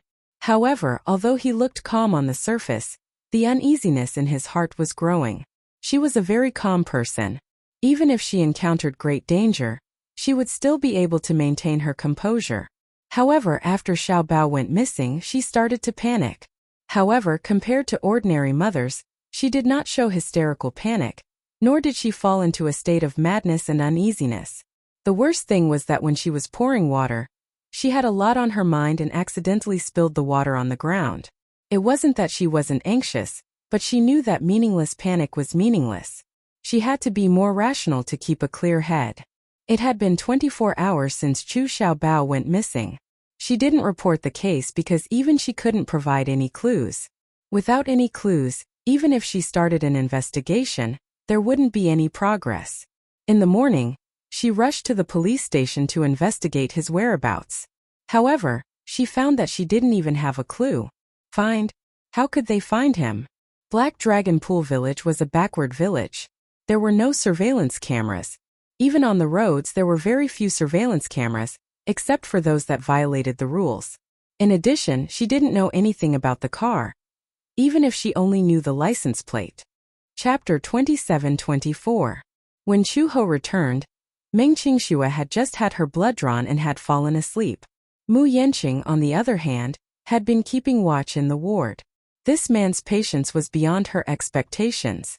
She did not expect this man to be so responsible towards his woman. Chu Ho walked to his side and asked, "What do you plan to do?" Mu Yanqing raised his head and frowned. "What do you mean? What do you plan to do with Qingxue and the child in her stomach?" Mu Yanqing remained silent for a moment when Chu Ho asked this question. Suddenly he said, "I plan to bring her back to the capital after she recovers a little." "You plan to give birth to this child?" "Yes." Chu Ho did not think much of it. "Then do you plan to marry her?" Mu Yanqing did not say anything. Chu Ho gave him a disdainful look. "Scum." Mu Yanqing's face turned sullen. "What did you say?" "I said that you're a scum. If you didn't hear me clearly, I'll repeat myself." "How dare you?" Mu Yanqing said coldly. "It's not up to you to judge and point fingers at me. Qingxue is a good lady. If you don't want to take responsibility, please don't ruin her. If you still love her, then as a man you should take responsibility." Just as Chu Ho finished speaking, the person on the bed moved. The two of them immediately looked over and saw Meng Qingxue slowly opening her eyes. Her brows were tightly knitted, and she seemed to be feeling a little uncomfortable. "Qingxue." Mu Yanqing immediately leaned over. "You're awake." The first thing Meng Qingxue asked when she opened her eyes was, "Where's Xiao Bao?" Chu Ho was stunned. Meng Qingxue woke up and opened her eyes. When she saw Chu Ho standing by the bed, she immediately sat up. Chuho, have you found Xiao Bao? She was so focused on Xiao Bao that she ignored Mu Yanqing. Chuho shook his head. There are no clues. Ah. Meng Qingxue could not help but look disappointed. She bit her lip and said, It's all my fault. This has nothing to do with you. Chuho had no intention of blaming her. Don't overthink it. Qingxue, let me ask you. Do you have any clues about the two men who took Xiao Bao away that day? He went straight to the point. Meng Qingshue's eyes were filled with confusion when she heard that. She rubbed her temples. She had just woken up and had a splitting headache, but even so, she still forced herself to recall everything that had happened that night. I remember their faces. Go ahead. This was also one of the clues. Two men, one man, triangular eyes, flat nose, thick lips, dark skin, not very tall, only a little taller than me. 170 centimeters. Yes. Meng Qingxue nodded heavily. From his accent, he seemed to be from the north. The other man also had a northern accent. His eyebrows were thick, his eyes were a little prominent, his nose was high, and his lips were thin. He gave off a fierce vibe. That day, the two of them were wearing black clothes and then, Meng Qingxue thought hard again. Suddenly, she thought of something and her eyes lit up. I remember the license plate of their car. If there's a license plate, can we find them? You remember the license plate. Chuho was a little surprised. Hope finally rekindled in his heart. Chapter 27-25. Yes. Although it was dark that night, the lights in the house and the license plate reflected some light. I kept chasing after them, but when I saw that I couldn't catch up, I memorized the license plate. Chuho immediately asked, What's the license plate? Black A87B9L. Okay. Chuho repeated it silently and memorized it. I'll go to the police station right away and investigate this license plate. Could it be a set of cards? Mu Yanqing suddenly asked. Chuho said, It's better to have a clue than not. She picked up her clothes from the clothes rack and was about to walk out of the door when Meng Qingxue rolled out of bed. Chuho, I'll go with you. No. You're too weak. Chuho said again, Stay here and rest. See if you can think of other useful clues. With that, she left in a hurry. Meng Qingxue leaned back against the bed in a daze. From the corner of her eye, she caught sight of Mu Yanqing sitting at the side. Her face turned cold and she turned her face away. Qingxue, Mu Yanqing frowned and suddenly asked, Why did you leave just like that night? What else? Meng Qingxue retorted coldly, Since there's no hope, shouldn't I just let go? Do you still want me to be like how I was in the past, to compromise and submit to adversity? Even if there's no hope, to watch over you humbly like a fool? Then to turn a blind eye to your indifference and continue to accept you humbly, waiting in the dark for you to change your mind? Mu Yanqing was speechless. That night, I originally wanted to put an end to the relationship between you and me. Meng Qingxue said. I made up my mind and packed my luggage. I called you and wanted you to make a choice. Either we get married and live together, or I leave you and return your freedom to you and me. Call? Mu Yanqing said. I was drunk that night and didn't receive your call. Yes, you didn't receive my call. It was another woman who did. Meng Qingxue smiled bitterly. She said that you were at her place and had fallen asleep because you were tired.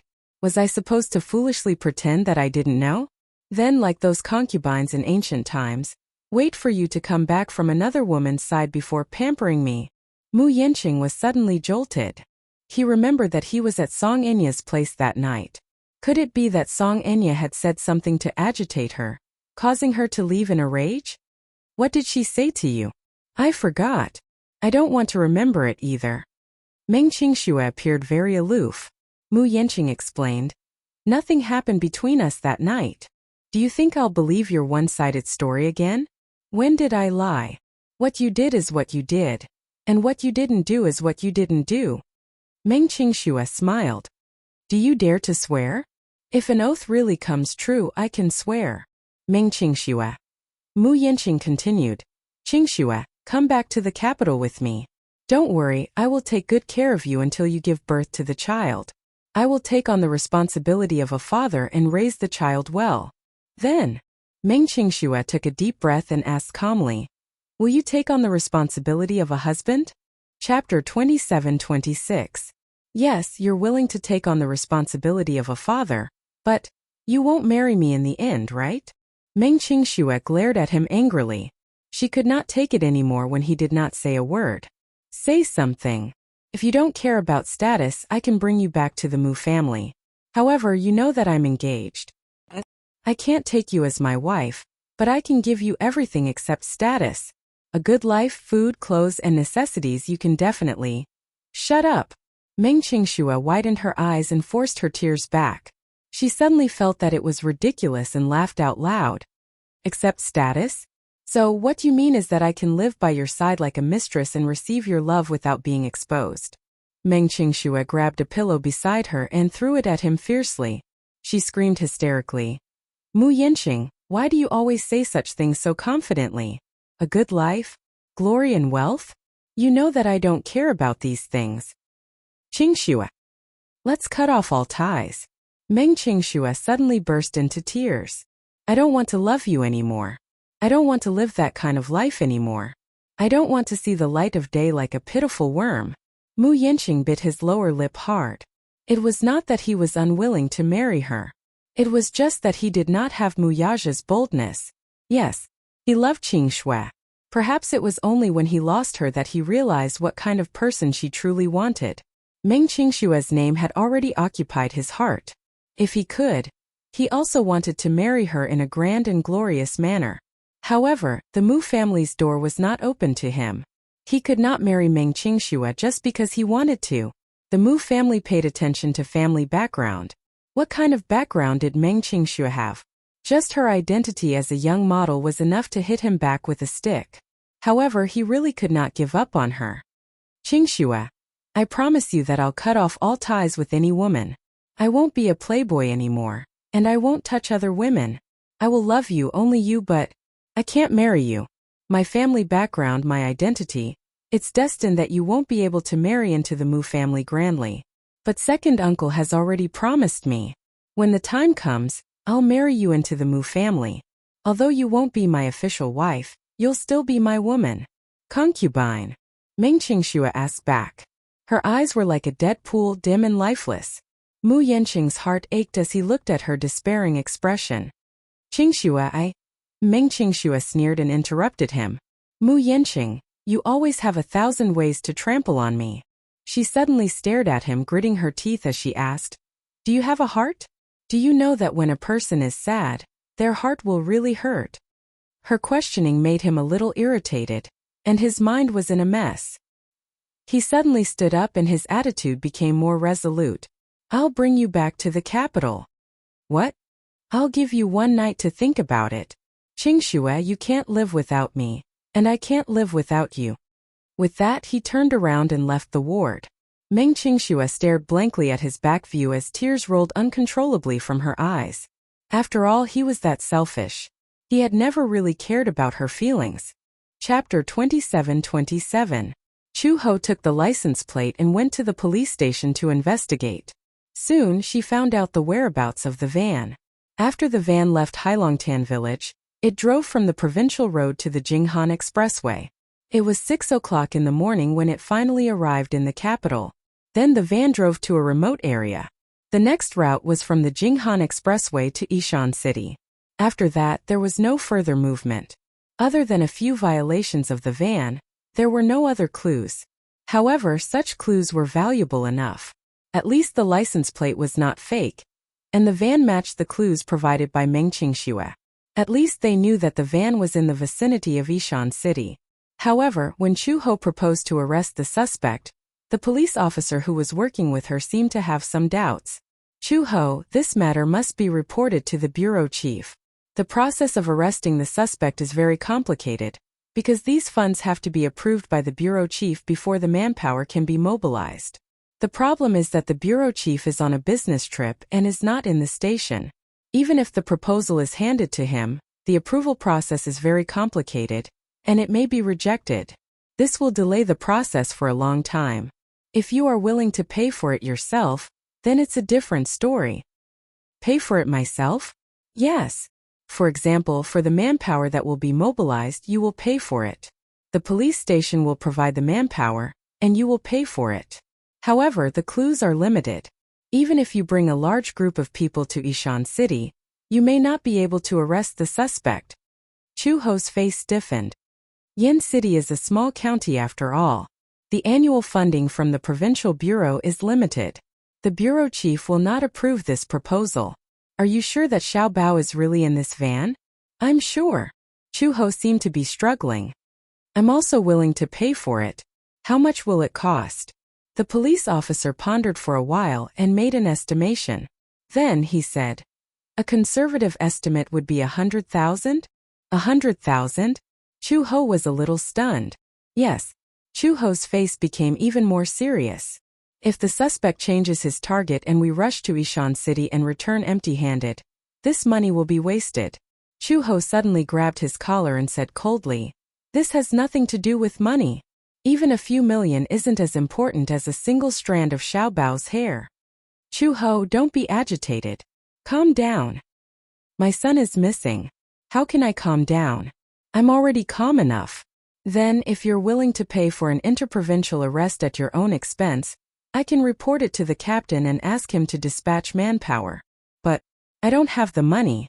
Chu Ho laughed mockingly. He suddenly felt that such a system was extremely ironic. She clearly grasped Xiao Bao's movements, but she felt powerless. Chu Ho, we are also very concerned about Xiao Bao and his safety, but there is really nothing we can do about this. After all, you don't even have a household registration, so the director won't pay any attention to you. Enough. She didn't want to hear these pompous words. I'll think of a way myself. Chu Ho returned to the hospital in a daze. Just as he walked to the door of the ward, he saw Mu Yanqing standing at the door, leaning against the wall and smoking silently. She walked into the ward as if she did not see him. Meng Qingxue saw her return and asked nervously, Chu Ho, have you found any clues? Chapter 27-28. Meng Qingxue could not help feeling a little disappointed when she saw her expression. What's wrong? The license plate doesn't match? Or, we already know the car's whereabouts. It's a white Baojun 730. Yes, that's right. However, I don't know the model of the car. I only know that it has 7 seats and is very big. However, the back seat has been dismantled, and the logo is a horse. After the car drove to the capital, it went to Ishan City. Then, since we've got a lead, shouldn't we be able to arrest the suspect immediately? We need the chief's approval. Meng Qingxue looked puzzled. What do you mean? We're just commoners. The chief won't pay attention to this case at all. Even if we have the suspect's whereabouts, an interprovincial arrest requires 100,000 yuan. The annual budget allocated by the provincial bureau is limited. The chief won't use that sum of money for a small fry like me. Besides, I don't have 100,000 yuan at all. Meng Qingxue was stunned and felt a little anxious. Then, are we just going to sit back and do nothing? We clearly have the suspect's whereabouts. Are we just going to sit back and do nothing because of this reason? Qingxue, this society is very cruel. Everything depends on one's background to make a living. You don't have one, so who will pay attention to you? Meng Qingxue was speechless. Chu Ho said, I'll think of another way. I can help you find the person. Mu Yanqing's calm voice came from behind. Chu Ho and Meng Qingxue turned their heads in unison, only to see him enter the ward. He said calmly, to me, finding a person is not a difficult task. I can help you. Oh, you're so kind? Chu Ho did not believe that he would be so kind. Of course, it's not without conditions. Mu Yanqing's gaze suddenly fell on Meng Qingxue. As long as you're willing to return to the capital with me. Chu Ho raised his eyebrows in disgust. Are you trying to use this as a bargaining chip to threaten Qingxue? How is this a threat? It's just a condition. Mu Yanqing shifted his gaze from Chu Ho to Meng Qingxue. Qingxue, I can help you find the person you're looking for. But the condition is that you must return to the capital with me. Meng Qingxue sneered. Why do you want me to go back to the capital? I can't leave you here alone. Meng Qingxue bit her lips and gripped the bedsheets tightly. After a long silence, she suddenly smiled and nodded gently. All right. Chu Ho was shocked. Qingxue, don't force yourself. I'm not forcing it. Meng Qingxue smiled. Chu Ho, it's all right. It's just going back to the capital with him. It's not that harsh of a condition. The most important thing now is to find Xiao Bao. With that, she turned to look at Mu Yanqing. Can you really help me find Xiao Bao? Yes. All right then. As long as you find Xiao Bao, I'll return to the capital with you. On the other side, the Gu residence. In the spacious bedroom, Xiao Bao lay on the bed with his limbs stretched out. He slept exceptionally soundly through the night without any dreams. He woke up early in the morning. When he opened his eyes, the first rays of the morning sun had just appeared outside the window. He sat up and looked around. The spacious room was designed in an antique Chinese style. Even the furnishings were full of classical charm. It was solemn and elegant, and it was extremely grand. Chapter 27-29.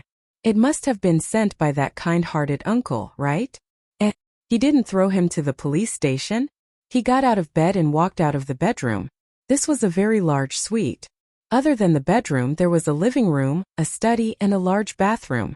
Walking into the bathroom, he was pleasantly surprised by the huge bathtub. Wow! It's so big! He mumbled exaggeratedly. The little white dog, who had been resting in the living room, immediately ran over excitedly. It circled around him and stuck out its tongue. Woof woof! The sound was crisp. Chu Xiaobao picked it up and rubbed its little head, only to find that someone had given the little white dog a bath. Its originally dirty fur had become incomparably white and beautiful. Its body smelled fragrant. Little White, you smell so good. Who gave you a bath? Little White huffed and stuck out its tongue, but naturally it wouldn't answer him. The little dog's crisp barks alerted the servant guarding outside the door. There was a knock on the door. Immediately after, a maid in a cheongsam pushed the door open and entered. She smiled and said, Xiao Bao, you're awake? Chu Xiaobao was shocked and looked at her a little warily, appearing to be extremely guarded. Who are you? You can call me sister. The maid squatted down gently in front of him and said gently, I'll give you a bath, okay? I wanted to give you a bath last night, but master saw that you were asleep, so he told us not to wake you up. I can bathe myself.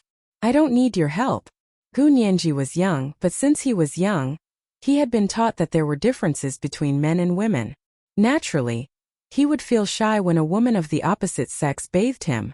However, the maid said, Master told me to help you bathe. Master? The image of a white-haired old man suddenly appeared in Chu Xiaobao's mind. The corners of his lips twitched. Who is Master? Master's name is taboo. How can we servants have the right to call him by his name? Chu Xiaobao pouted. I want that handsome uncle from yesterday to bathe me. Handsome uncle? Yes. It's that uncle who is very good-looking but looks very fierce. The maid didn't know whether to laugh or cry.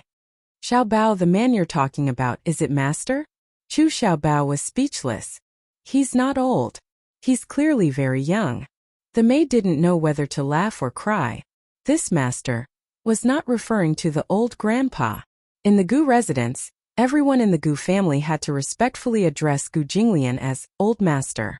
The Gu family was a wealthy family with 100 years of history. Therefore, the system in the family also maintained the old rules. Old Master was a respectful title for the head of the family. Gu Jinglian was the head of the Gu family because everyone in the Gu family had to address him as such.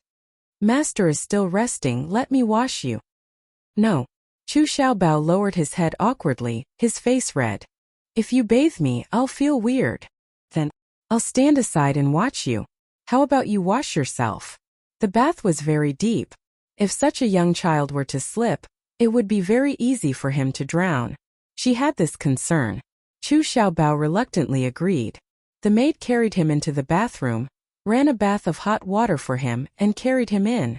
Chu Xiaobao protected his chubby body and asked with a red face, Can you turn your back? I'm a little embarrassed if you look at me. This little guy even knew how to be embarrassed. Chapter 27:30. Chu Xiaobao had already learned how to bathe by himself, but his movements were a little clumsy. Half an hour later, he carefully climbed out of the bathtub and used a towel to cover his private parts. He then said, I'm done bathing. Okay, I'll help you put on your clothes. No. I'll wear my own clothes myself. I don't need your help. The maid had no choice but to bring the clean clothes over. He clumsily put on his clothes and even shamelessly walked in front of the full-length mirror to admire himself. However, when he looked at himself standing in front of the mirror and saw his disheveled appearance, he felt a little disappointed. He rearranged his clothes until the mirror reflected his clean and tidy appearance in a shirt. Only then did he smile in satisfaction. However, the clothes seemed a little too big.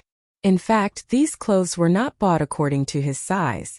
In the middle of the night, the clothing stores were all closed. Gu Jinglian asked his subordinate to prepare a set of clean clothes for Chu Xiaobao. His subordinate searched the Gu residence and coincidentally, the son of the Gu family's butler was 6 years old. He had bought a few sets of new clothes and had not had the time to wear them, so he contributed them to the Gu residence. However, only the hem of the clothes was a little too long, so they barely fit him. "Aya, so cute." The maid sized him up and could not help but feel that he was extremely cute. She could not help but look at him again and again. Chu Xiaobao was a little shy from being stared at by her. His face was boiling hot, and he nervously tugged at the corner of his clothes, looking a little uneasy. "Don't keep staring at me," Chu Xiaobao muttered. Just as he finished speaking, his stomach suddenly grumbled, creating a huge ruckus. Aya, he was hungry again. Chu Xiaobao lifted his head and looked at her eagerly. The maid held back her laughter and asked gently, "Then big sister will take you to have breakfast, okay?" "Okay." Chu Xiaobao's eyes lit up when he heard that there was good food, and he allowed the maid to carry him to the dining room. The Gu family's mansion was located in a suburban villa where every inch of land was worth gold. It was said that the Gu residence was a rare piece of land with good feng shui that had been passed down for hundreds of years. Therefore, it could be said that the Gu residence had a history of more than 100 years. 10 years ago, the Gu residence was renovated, and a large area of the Gu residence's courtyard was renovated. More than a dozen elders of the Gu clan, for hall masters, and more than 100 members of the Gu clan lived here. How big was the Gu family? To be precise, it covered an area of more than 100 mu. Among them, 60 to 70 mu were manicured courtyards and gardens, close to 150 bedrooms. It was located in the north and faced the south. On the east side was a side door for servants to enter and exit. In addition, there were 5 secret doors. A majestic stone lion was placed in front of the gate to suppress evil. There were nails on the door, 9 in length and 9 in length, a beast-headed door ring, and totems of tortoises, snakes, lions, tigers, and phoenixes. After entering through the main door, there was a wall photo which was a screen. There were marble, jade, and also redwood carvings of birds and beasts. After the wall photo, there was the courtyard. There were artificial mountains and flowing water, pavilions, terraces, and long corridors with 9 bends and 18 bends. Most of them were where the servants lived. The men lived on the left and the women lived on the right. Further in, there was a stable on the left and a kitchen, laundry room, and other utility rooms on the right. After the courtyard, there was the main hall. There was an offering table, and chairs. Behind the main hall was the master's living quarters. Between the main hall and the living quarters was a long corridor. On both sides of the corridor was a large pond and a garden. There were many beautiful red carps in the pond. Chapter 2731. Why was this place so big? The palaces he saw on TV were nothing more than this. Moreover, walking through the courtyard, there were bodyguards in suits standing at the door and hall, as well as servants wearing cheongsams. He didn't know that this handsome uncle was from a wealthy family. When he finally walked from the guest room to the dining room, Chu Xiaobao was so tired that he slumped on the chair. He was so tired that his eyes lost focus as he stared blankly at the antique wooden ceiling. He couldn't help but feel a little empty. "Are you tired?" The guest room is indeed a little far from the dining room, but just treat it as a morning exercise, the maid said with a smile. "This place is really big." Chu Xiaobao panted slightly and said, "I'm even hungrier after walking all the way here. What do you want to eat? I'll ask the kitchen to make it for you." "I like to eat noodles," Chu Xiaobao said carefully. "Okay. Is red soup noodles okay?" "Okay." The maid entered the kitchen. Taking advantage of her absence, Chu Xiaobao began to look around curiously, looking at every decoration in the dining room. The dining room was very big, with a strong new Chinese style. The tables and chairs were made of high-quality red sandalwood, and it was the most expensive red leaf sandalwood. Ordinary people might not think much of it, but red leaf sandalwood was expensive in the world, even if it was a string of beads. The Gu family was rich enough to polish it into furniture, cabinets, screens, and reliefs. Red sandalwood was also known as Hainan pear wood. Whether it was hardness, softness, or fineness, it was superior. From a medicinal point of view, it was Hainan Wangwali. It had a fragrance that could adjust the environment. Therefore, as soon as he stepped in, Chu Xiaobao smelled a faint fragrance that refreshed the heart.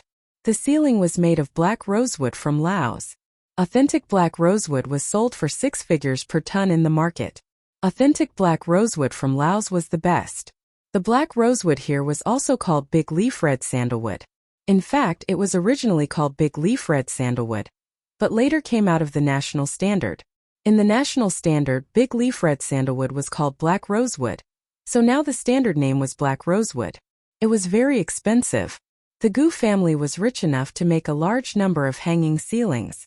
If it had to be converted in terms of money, such a restaurant, which was only a few dozen square meters, was probably worth tens of millions. Although it looked reserved, it was actually extremely luxurious. Chu Xiaobao walked to a shelf and found an extremely beautiful vase. Out of curiosity, he couldn't help but take the vase down and hold it in his arms, touching it with his small hands. Behind him, the maid's gentle voice suddenly came. "Do you like to eat eggs?" Ah! Chu Xiaobao was startled. His hand trembled and he almost dropped the vase. Fortunately, he was nimble enough to catch it. He let out a long sigh and turned around, but his heart still had lingering fear. "Sister, this vase is really beautiful. Is it very expensive?" When the maid saw the vase in his hand, she was slightly startled. Then she nodded and said, "Yes, it was indeed very expensive. But this is not a vase. This is enamel from the Ming and Qing dynasties, also known as cloisonné. It's an antique." Xiaobao's hands almost trembled again. Antique? Cultural relics? He had seen special reports on cultural relics in the Forbidden City on television, so he had a very clear understanding of cultural relics.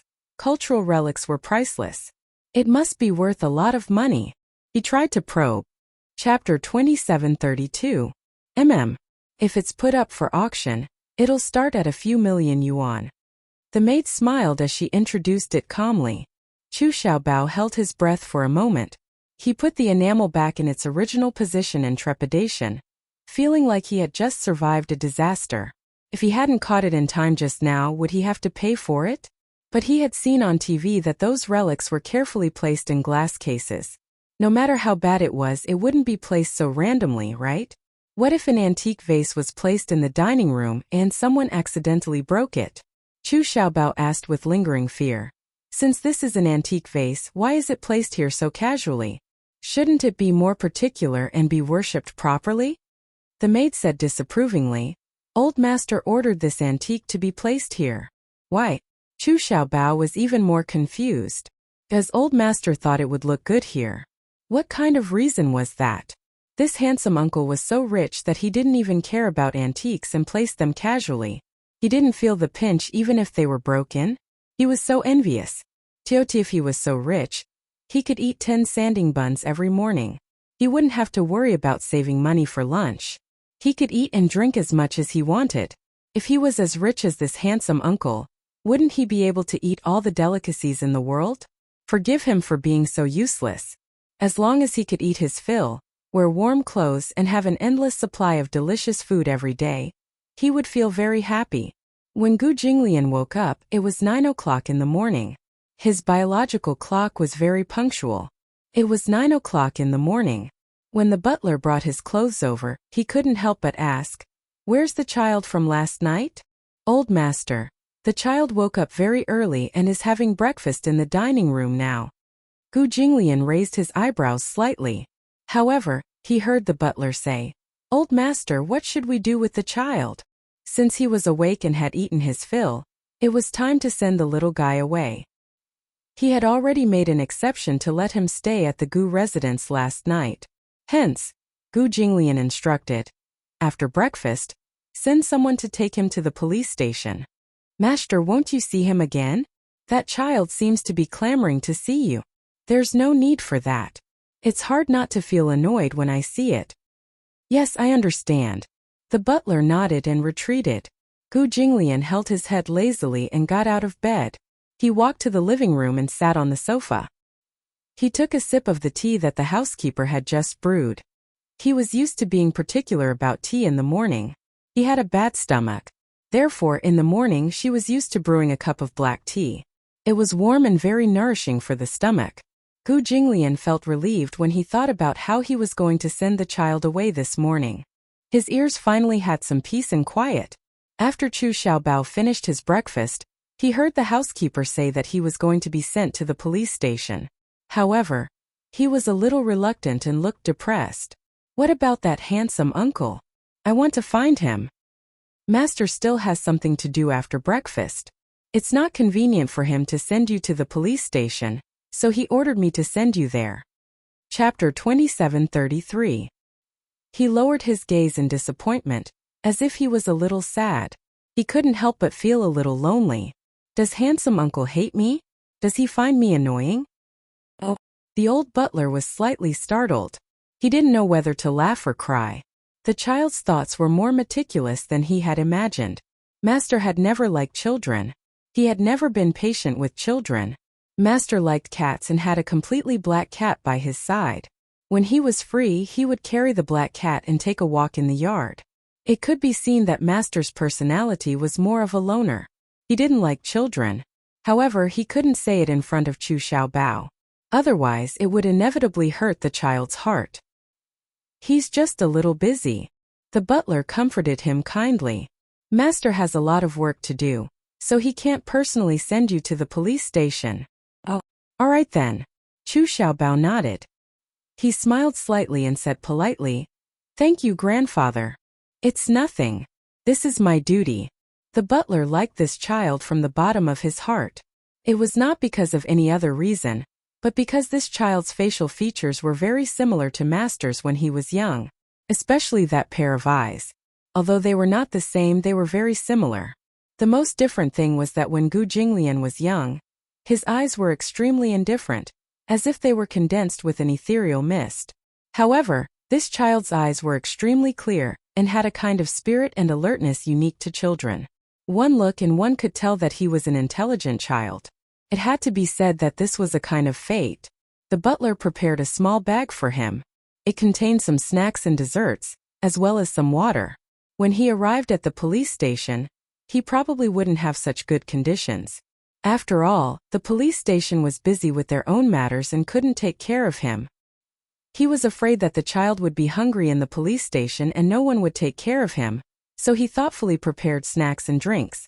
Chu Xiaobao was a little embarrassed to accept it, but the butler said, "This was prepared by Master." Did handsome uncle prepare it for me? Yeah. Chu Xiaobao said emotionally, "I didn't expect uncle to be so handsome, so rich and so kind." The butler was speechless. The old master was handsome, young and rich. He had to admit these 2 points. However, he couldn't agree with the phrase, "still so kind-hearted." After all, the child was innocent and did not know the ways of the world. The Gu family was not a good place. It was a dragon's pool and a tiger's den that many feared. Chu Xiaobao took the small bag with a smile and said happily, then I'll reluctantly accept it." When the old butler sent the child to the police station, he happened to bump into the deputy director. The deputy director and the Gu family had been dealing with each other for many years. After knowing the ins and outs of the matter, he straightforwardly promised to help the child find a home. However, after some investigation, according to the clues provided by Xiao Bao and the names of his family members, they were unable to contact Chu Ho, because the internet did not have Chu Ho's household registration information. As for the phone number provided by Xiao Bao, when he called it, he was notified that it was not in service. Chu Xiaobao stared at the number in confusion for a long time. He didn't know if he had remembered it wrongly, but in his memory this was the number. Chapter 27:34. The deputy bureau chief was also in a dilemma for a moment. He patiently asked if Xiao Bao had remembered wrongly. Xiao Bao scratched his head, and for a moment he also had some self-doubt. He used to memorize Chu He's phone number by heart, but he rarely called her. Usually, he would just stay at home and watch TV if there was nothing important. Chu He asked him to memorize her number just in case. However, as time passed, he could not remember the number clearly.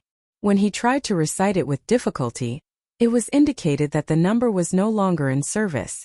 The deputy bureau chief started from the household registration information, but he could not find any information about Chu Ho. This was natural. Strictly speaking, Chu Ho was a missing person. After being missing for 4 years, the family could apply for the cancellation of the household registration. But what was even more worrying was that Chu Ho did not have any memories of her identity. She had tried to find her identity, but she could not find any information about her on the internet. When she lost her memory, she went through the police network. Whether it was DNA comparison, face comparison, or ID card information database, she could not find any information about her past. There was no information, only a few special identities. First, Chu Ho might have been a returned Chinese in the past. She did not have any nationality, so it was difficult to search her country's information database. Second, it was unlikely that she was an illegal resident. Third, her identity was special. For example, if Chu Ho was a special organization of Juandue, it would be difficult to find her identity information on such a network. This kind of organization had its own information database, and only after leaving the organization would the information be placed in the country's identity database. For example, special agents or black officers. However, Xiao Bao did not mention that Chu Ho was a missing person. More importantly, he did not know much about Chu Ho's past. He only knew that he did not have a father. The deputy bureau chief searched for a long time, but he could not find any clues. Thus, he could only propose a DNA comparison method. However, this required the technical means of DNA testing. To draw blood. The housekeeper told the little guy about this, and the little guy's face immediately collapsed. Draw blood? The image of a doctor in a white coat holding a huge syringe appeared in Xiao Bao's mind. He immediately said with a sad face, "That must be very painful." He lied to him. "It won't hurt. Just poke it with a needle." Chu Xiaobao shook his head like a broken drum. No, don't try to lie to me. Injections are very painful. It's so painful to poke such a sharp thing into the body. But if you want to find your mother, this is the only way. Otherwise, you can't provide detailed information about your mother. Right?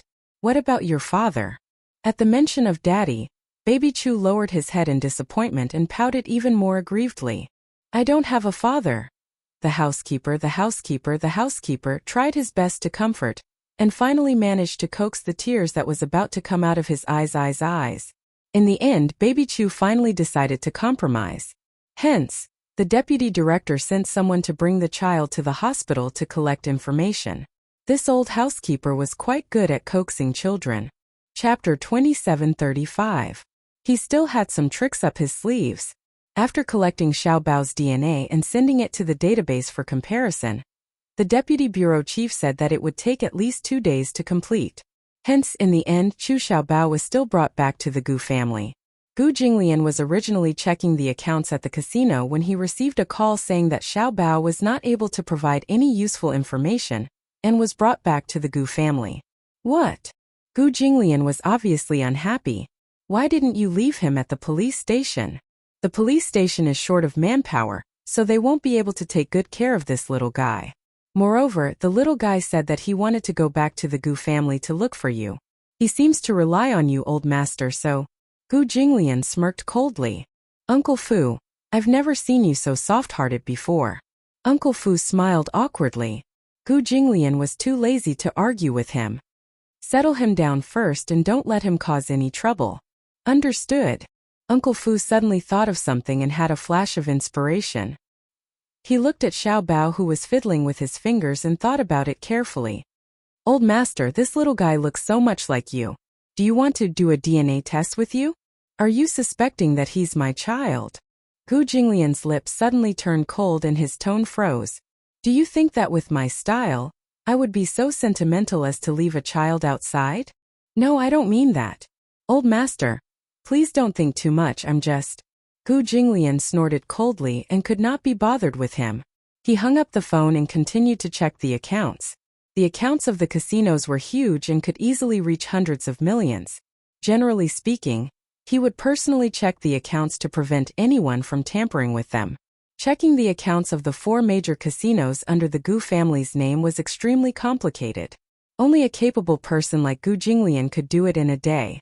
When the checking of the accounts was completed, it was already 8 o'clock in the evening. After dinner, he returned to the Gu residence. However, when he opened the bedroom door, he saw a certain little girl lying on her stomach in her pajamas on his big bed. She was reading a fairy tale comic on the bed with great interest. His expression immediately turned cold. When Chu Xiaobao heard the sound of the door opening, he came back to his senses and turned to look at the door. When he saw that it was him, he immediately jumped off the bed and ran to him. He smiled and said, "Uncle, you're back?" Gu Jinglian's face darkened. "Why are you in my room?" "I asked Uncle Fu. He brought me here." Chu Xiaobao didn't have any ulterior motives and directly answered. Gu Jinglian's face turned ashen when he heard this. He gritted his teeth and said, "This old man." "Uncle, please don't blame Uncle Fu. I was the one who wanted to sleep with you." Chu Xiaobao still knew how to make excuses for others. Gu Jinglian resisted the urge to kick him out of the door. He raised his hand and pointed to the door. "Go back to your room." He was used to living alone since he was young. He had been alone since he was 3 years old. This habit had never been broken even after he became an adult and had a woman. Even though he had had a woman before, he had never stayed with anyone. He was already used to sleeping alone. Moreover, with his unreasonable obsession with cleanliness, he hated having too much physical contact with anyone. For women, it was just a biological need. "I don't have my own room," Chu Xiaobao muttered, feeling wronged. Chapter 2736. "But it's so lonely to sleep alone. Moreover, the room is so big, I'm a little scared. I keep feeling that this house is eerie and scary, as if it's haunted." Chu Xiaobao had seen a domestic horror movie before, and the plot was set in such an ancient house. Just thinking about it made his hair stand on end. Gu Jinglian's gaze turned colder, and his thin lips parted slightly. "Kid, my patience is limited." Before he could finish speaking, Chu Xiaobao suddenly grabbed his hand and led him to the sofa with a smile on his face. Gu Jinglian was pushed to sit on the sofa with a blank expression. Chu Xiaobao went behind him with a fawning expression and started to massage his shoulders vigorously with his 2 small hands. "Uncle, are you tired? Let me massage your shoulders." Gu Jinglian was speechless. This kid seemed to be good at bootlicking. "Trying to please me?" He raised his eyebrows coldly and glanced at him from the corner of his eye. He was not going to fall for this. "No, I really think that Uncle has worked hard. You must be tired after work. Let me massage your shoulders, you should be able to relax a lot." The corners of Gu Jinglian's lips twitched violently. Xiaobao massaged his shoulders vigorously. Although he did not have much strength, he put in a lot of effort to massage him. After a while, he was sweating profusely and his back was covered in a layer of sweat. Gu Jinglian was too lazy to interrupt him. As he massaged his shoulders, he said patiently and patiently, "Uncle, your house is so big." Gu Jinglian did not reply. Xiaobao continued to nag to himself, "One bedroom is as big as my house. Moreover, the bathtub is so big, it can raise so many goldfish. And it's not good to live in a house that's too big." Xiaobao said eloquently, "Such a big house makes people feel very insecure. Moreover, it's eerie, as if it's haunted." Chu Xiaobao saw that he was indifferent from the start to the end, and like a loyal dog wagging its tail, he walked over to him and lay on his lap. He lifted his little face, but his expression was so innocent that no one could bear to reject him. "I'm most afraid of the dark and ghosts. If Mommy was here, she would sleep with me no matter how late she came back. So, Uncle, can you keep me company tonight? I'll tell you a story and coax you to sleep." He finally revealed his motive. This little fellow was only 5 years old, but he was already quite scheming.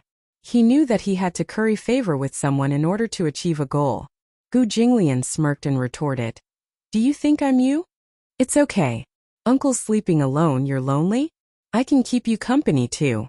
I'm a very interesting storyteller.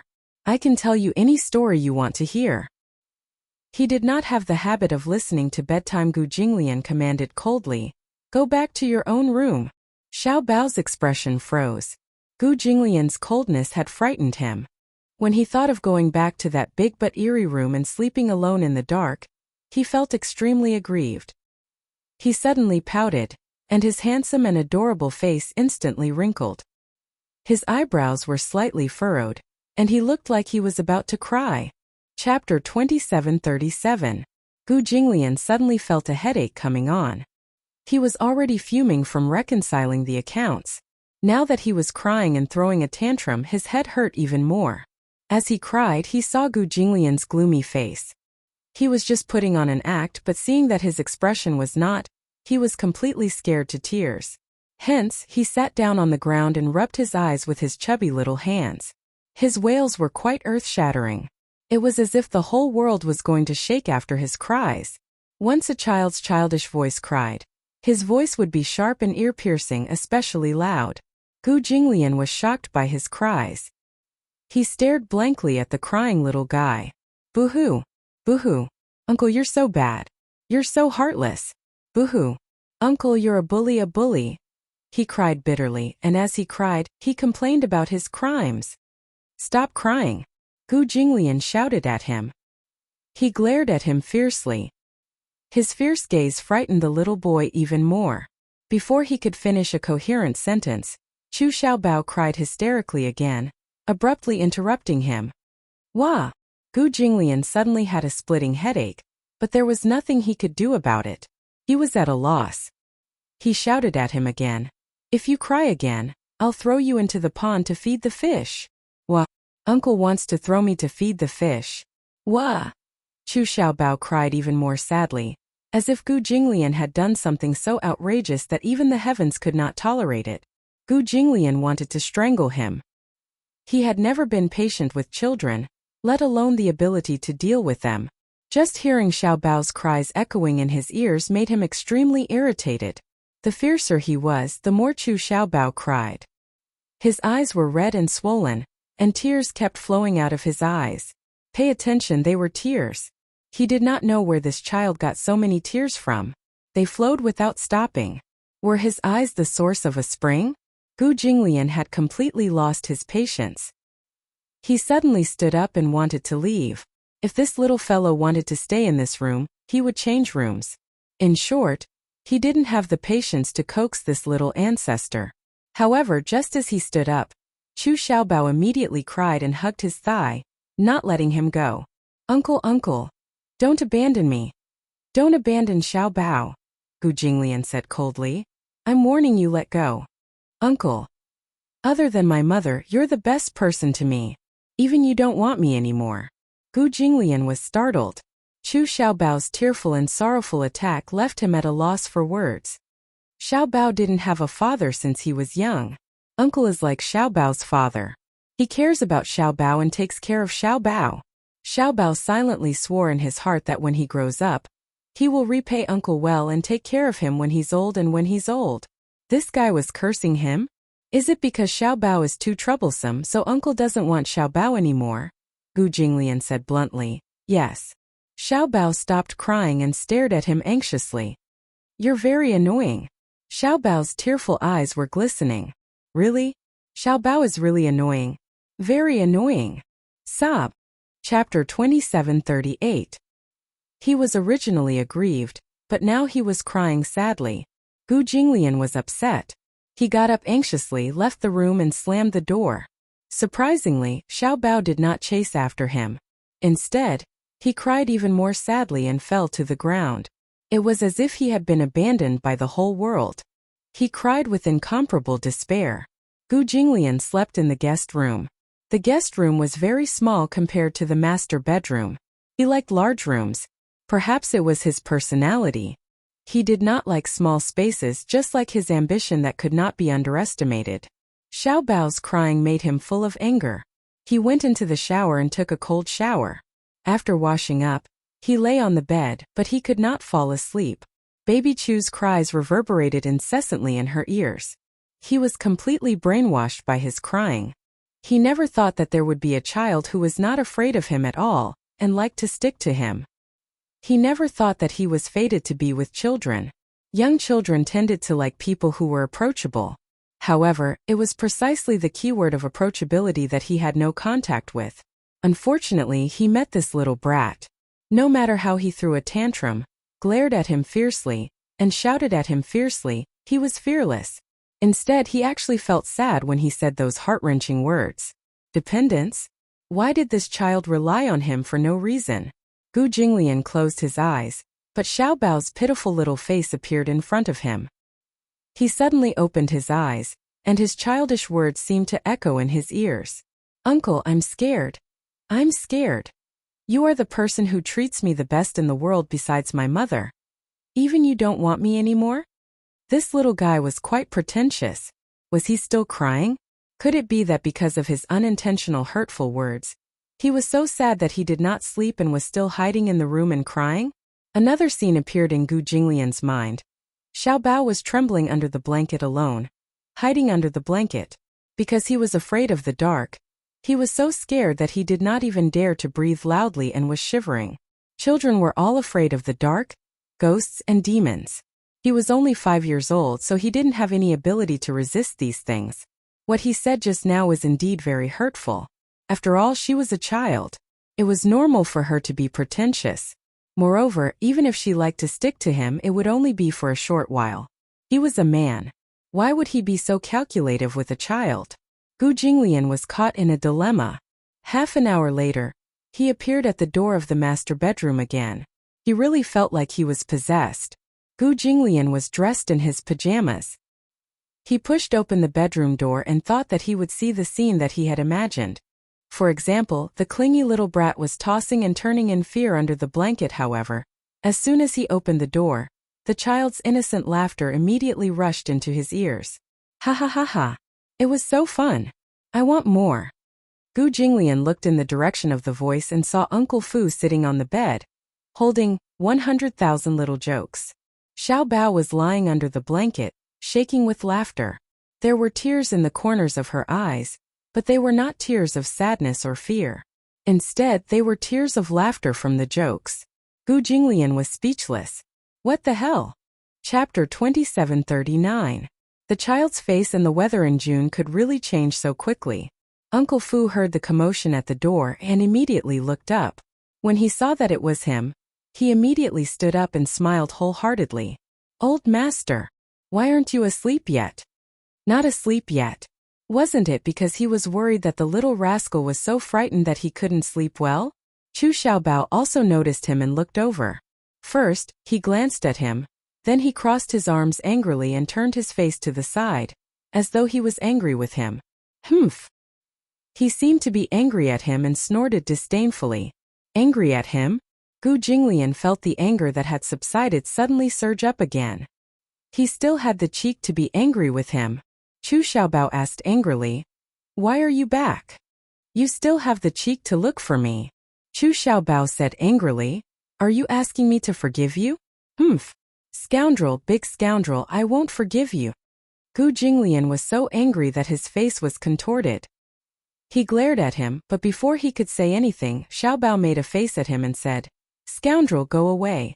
I don't want to see you. Gu Jinglian's face was as gloomy as it could get. He had the urge to kick him out. When Uncle Fu heard this, he immediately tried to smooth things over and coax Xiao Bao, saying, Xiao Bao, you can't say that about Uncle. He's worried about you and concerned about you. That's why he came to see you. I don't want him to worry about me. Xiao Bao said stubbornly. He's a scoundrel and he hates me. Why would he care about me? Xiao Bao, good children don't hold grudges. Uncle must be worried that you won't be able to sleep. That's why he came to keep you company. Uncle Fu continued to smooth things over. Gu Jinglian was furious. Old man, do you want to die? Master? Uncle Fu immediately walked over and whispered into his ear, his heart aching as he said, When I entered the room just now, the little guy was crying sadly. His crying was earth-shattering. It took a lot of effort for me to stop his tears. I had to tell him a few jokes to make him stop crying. If you yell at him again, he might cry until dawn. Gu Jinglian was still angry. You need to be taught a lesson.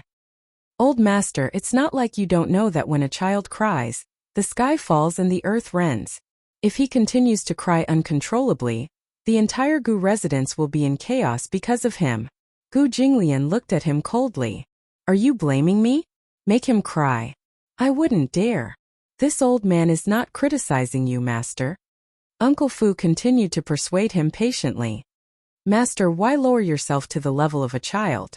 Moreover, children are a little childish and love to cry. But this child is sensible, cute, innocent and kind. He's not a troublemaker. It's quite pitiful that he lost his father at such a young age. The Gu family will take care of him for 2 days at most.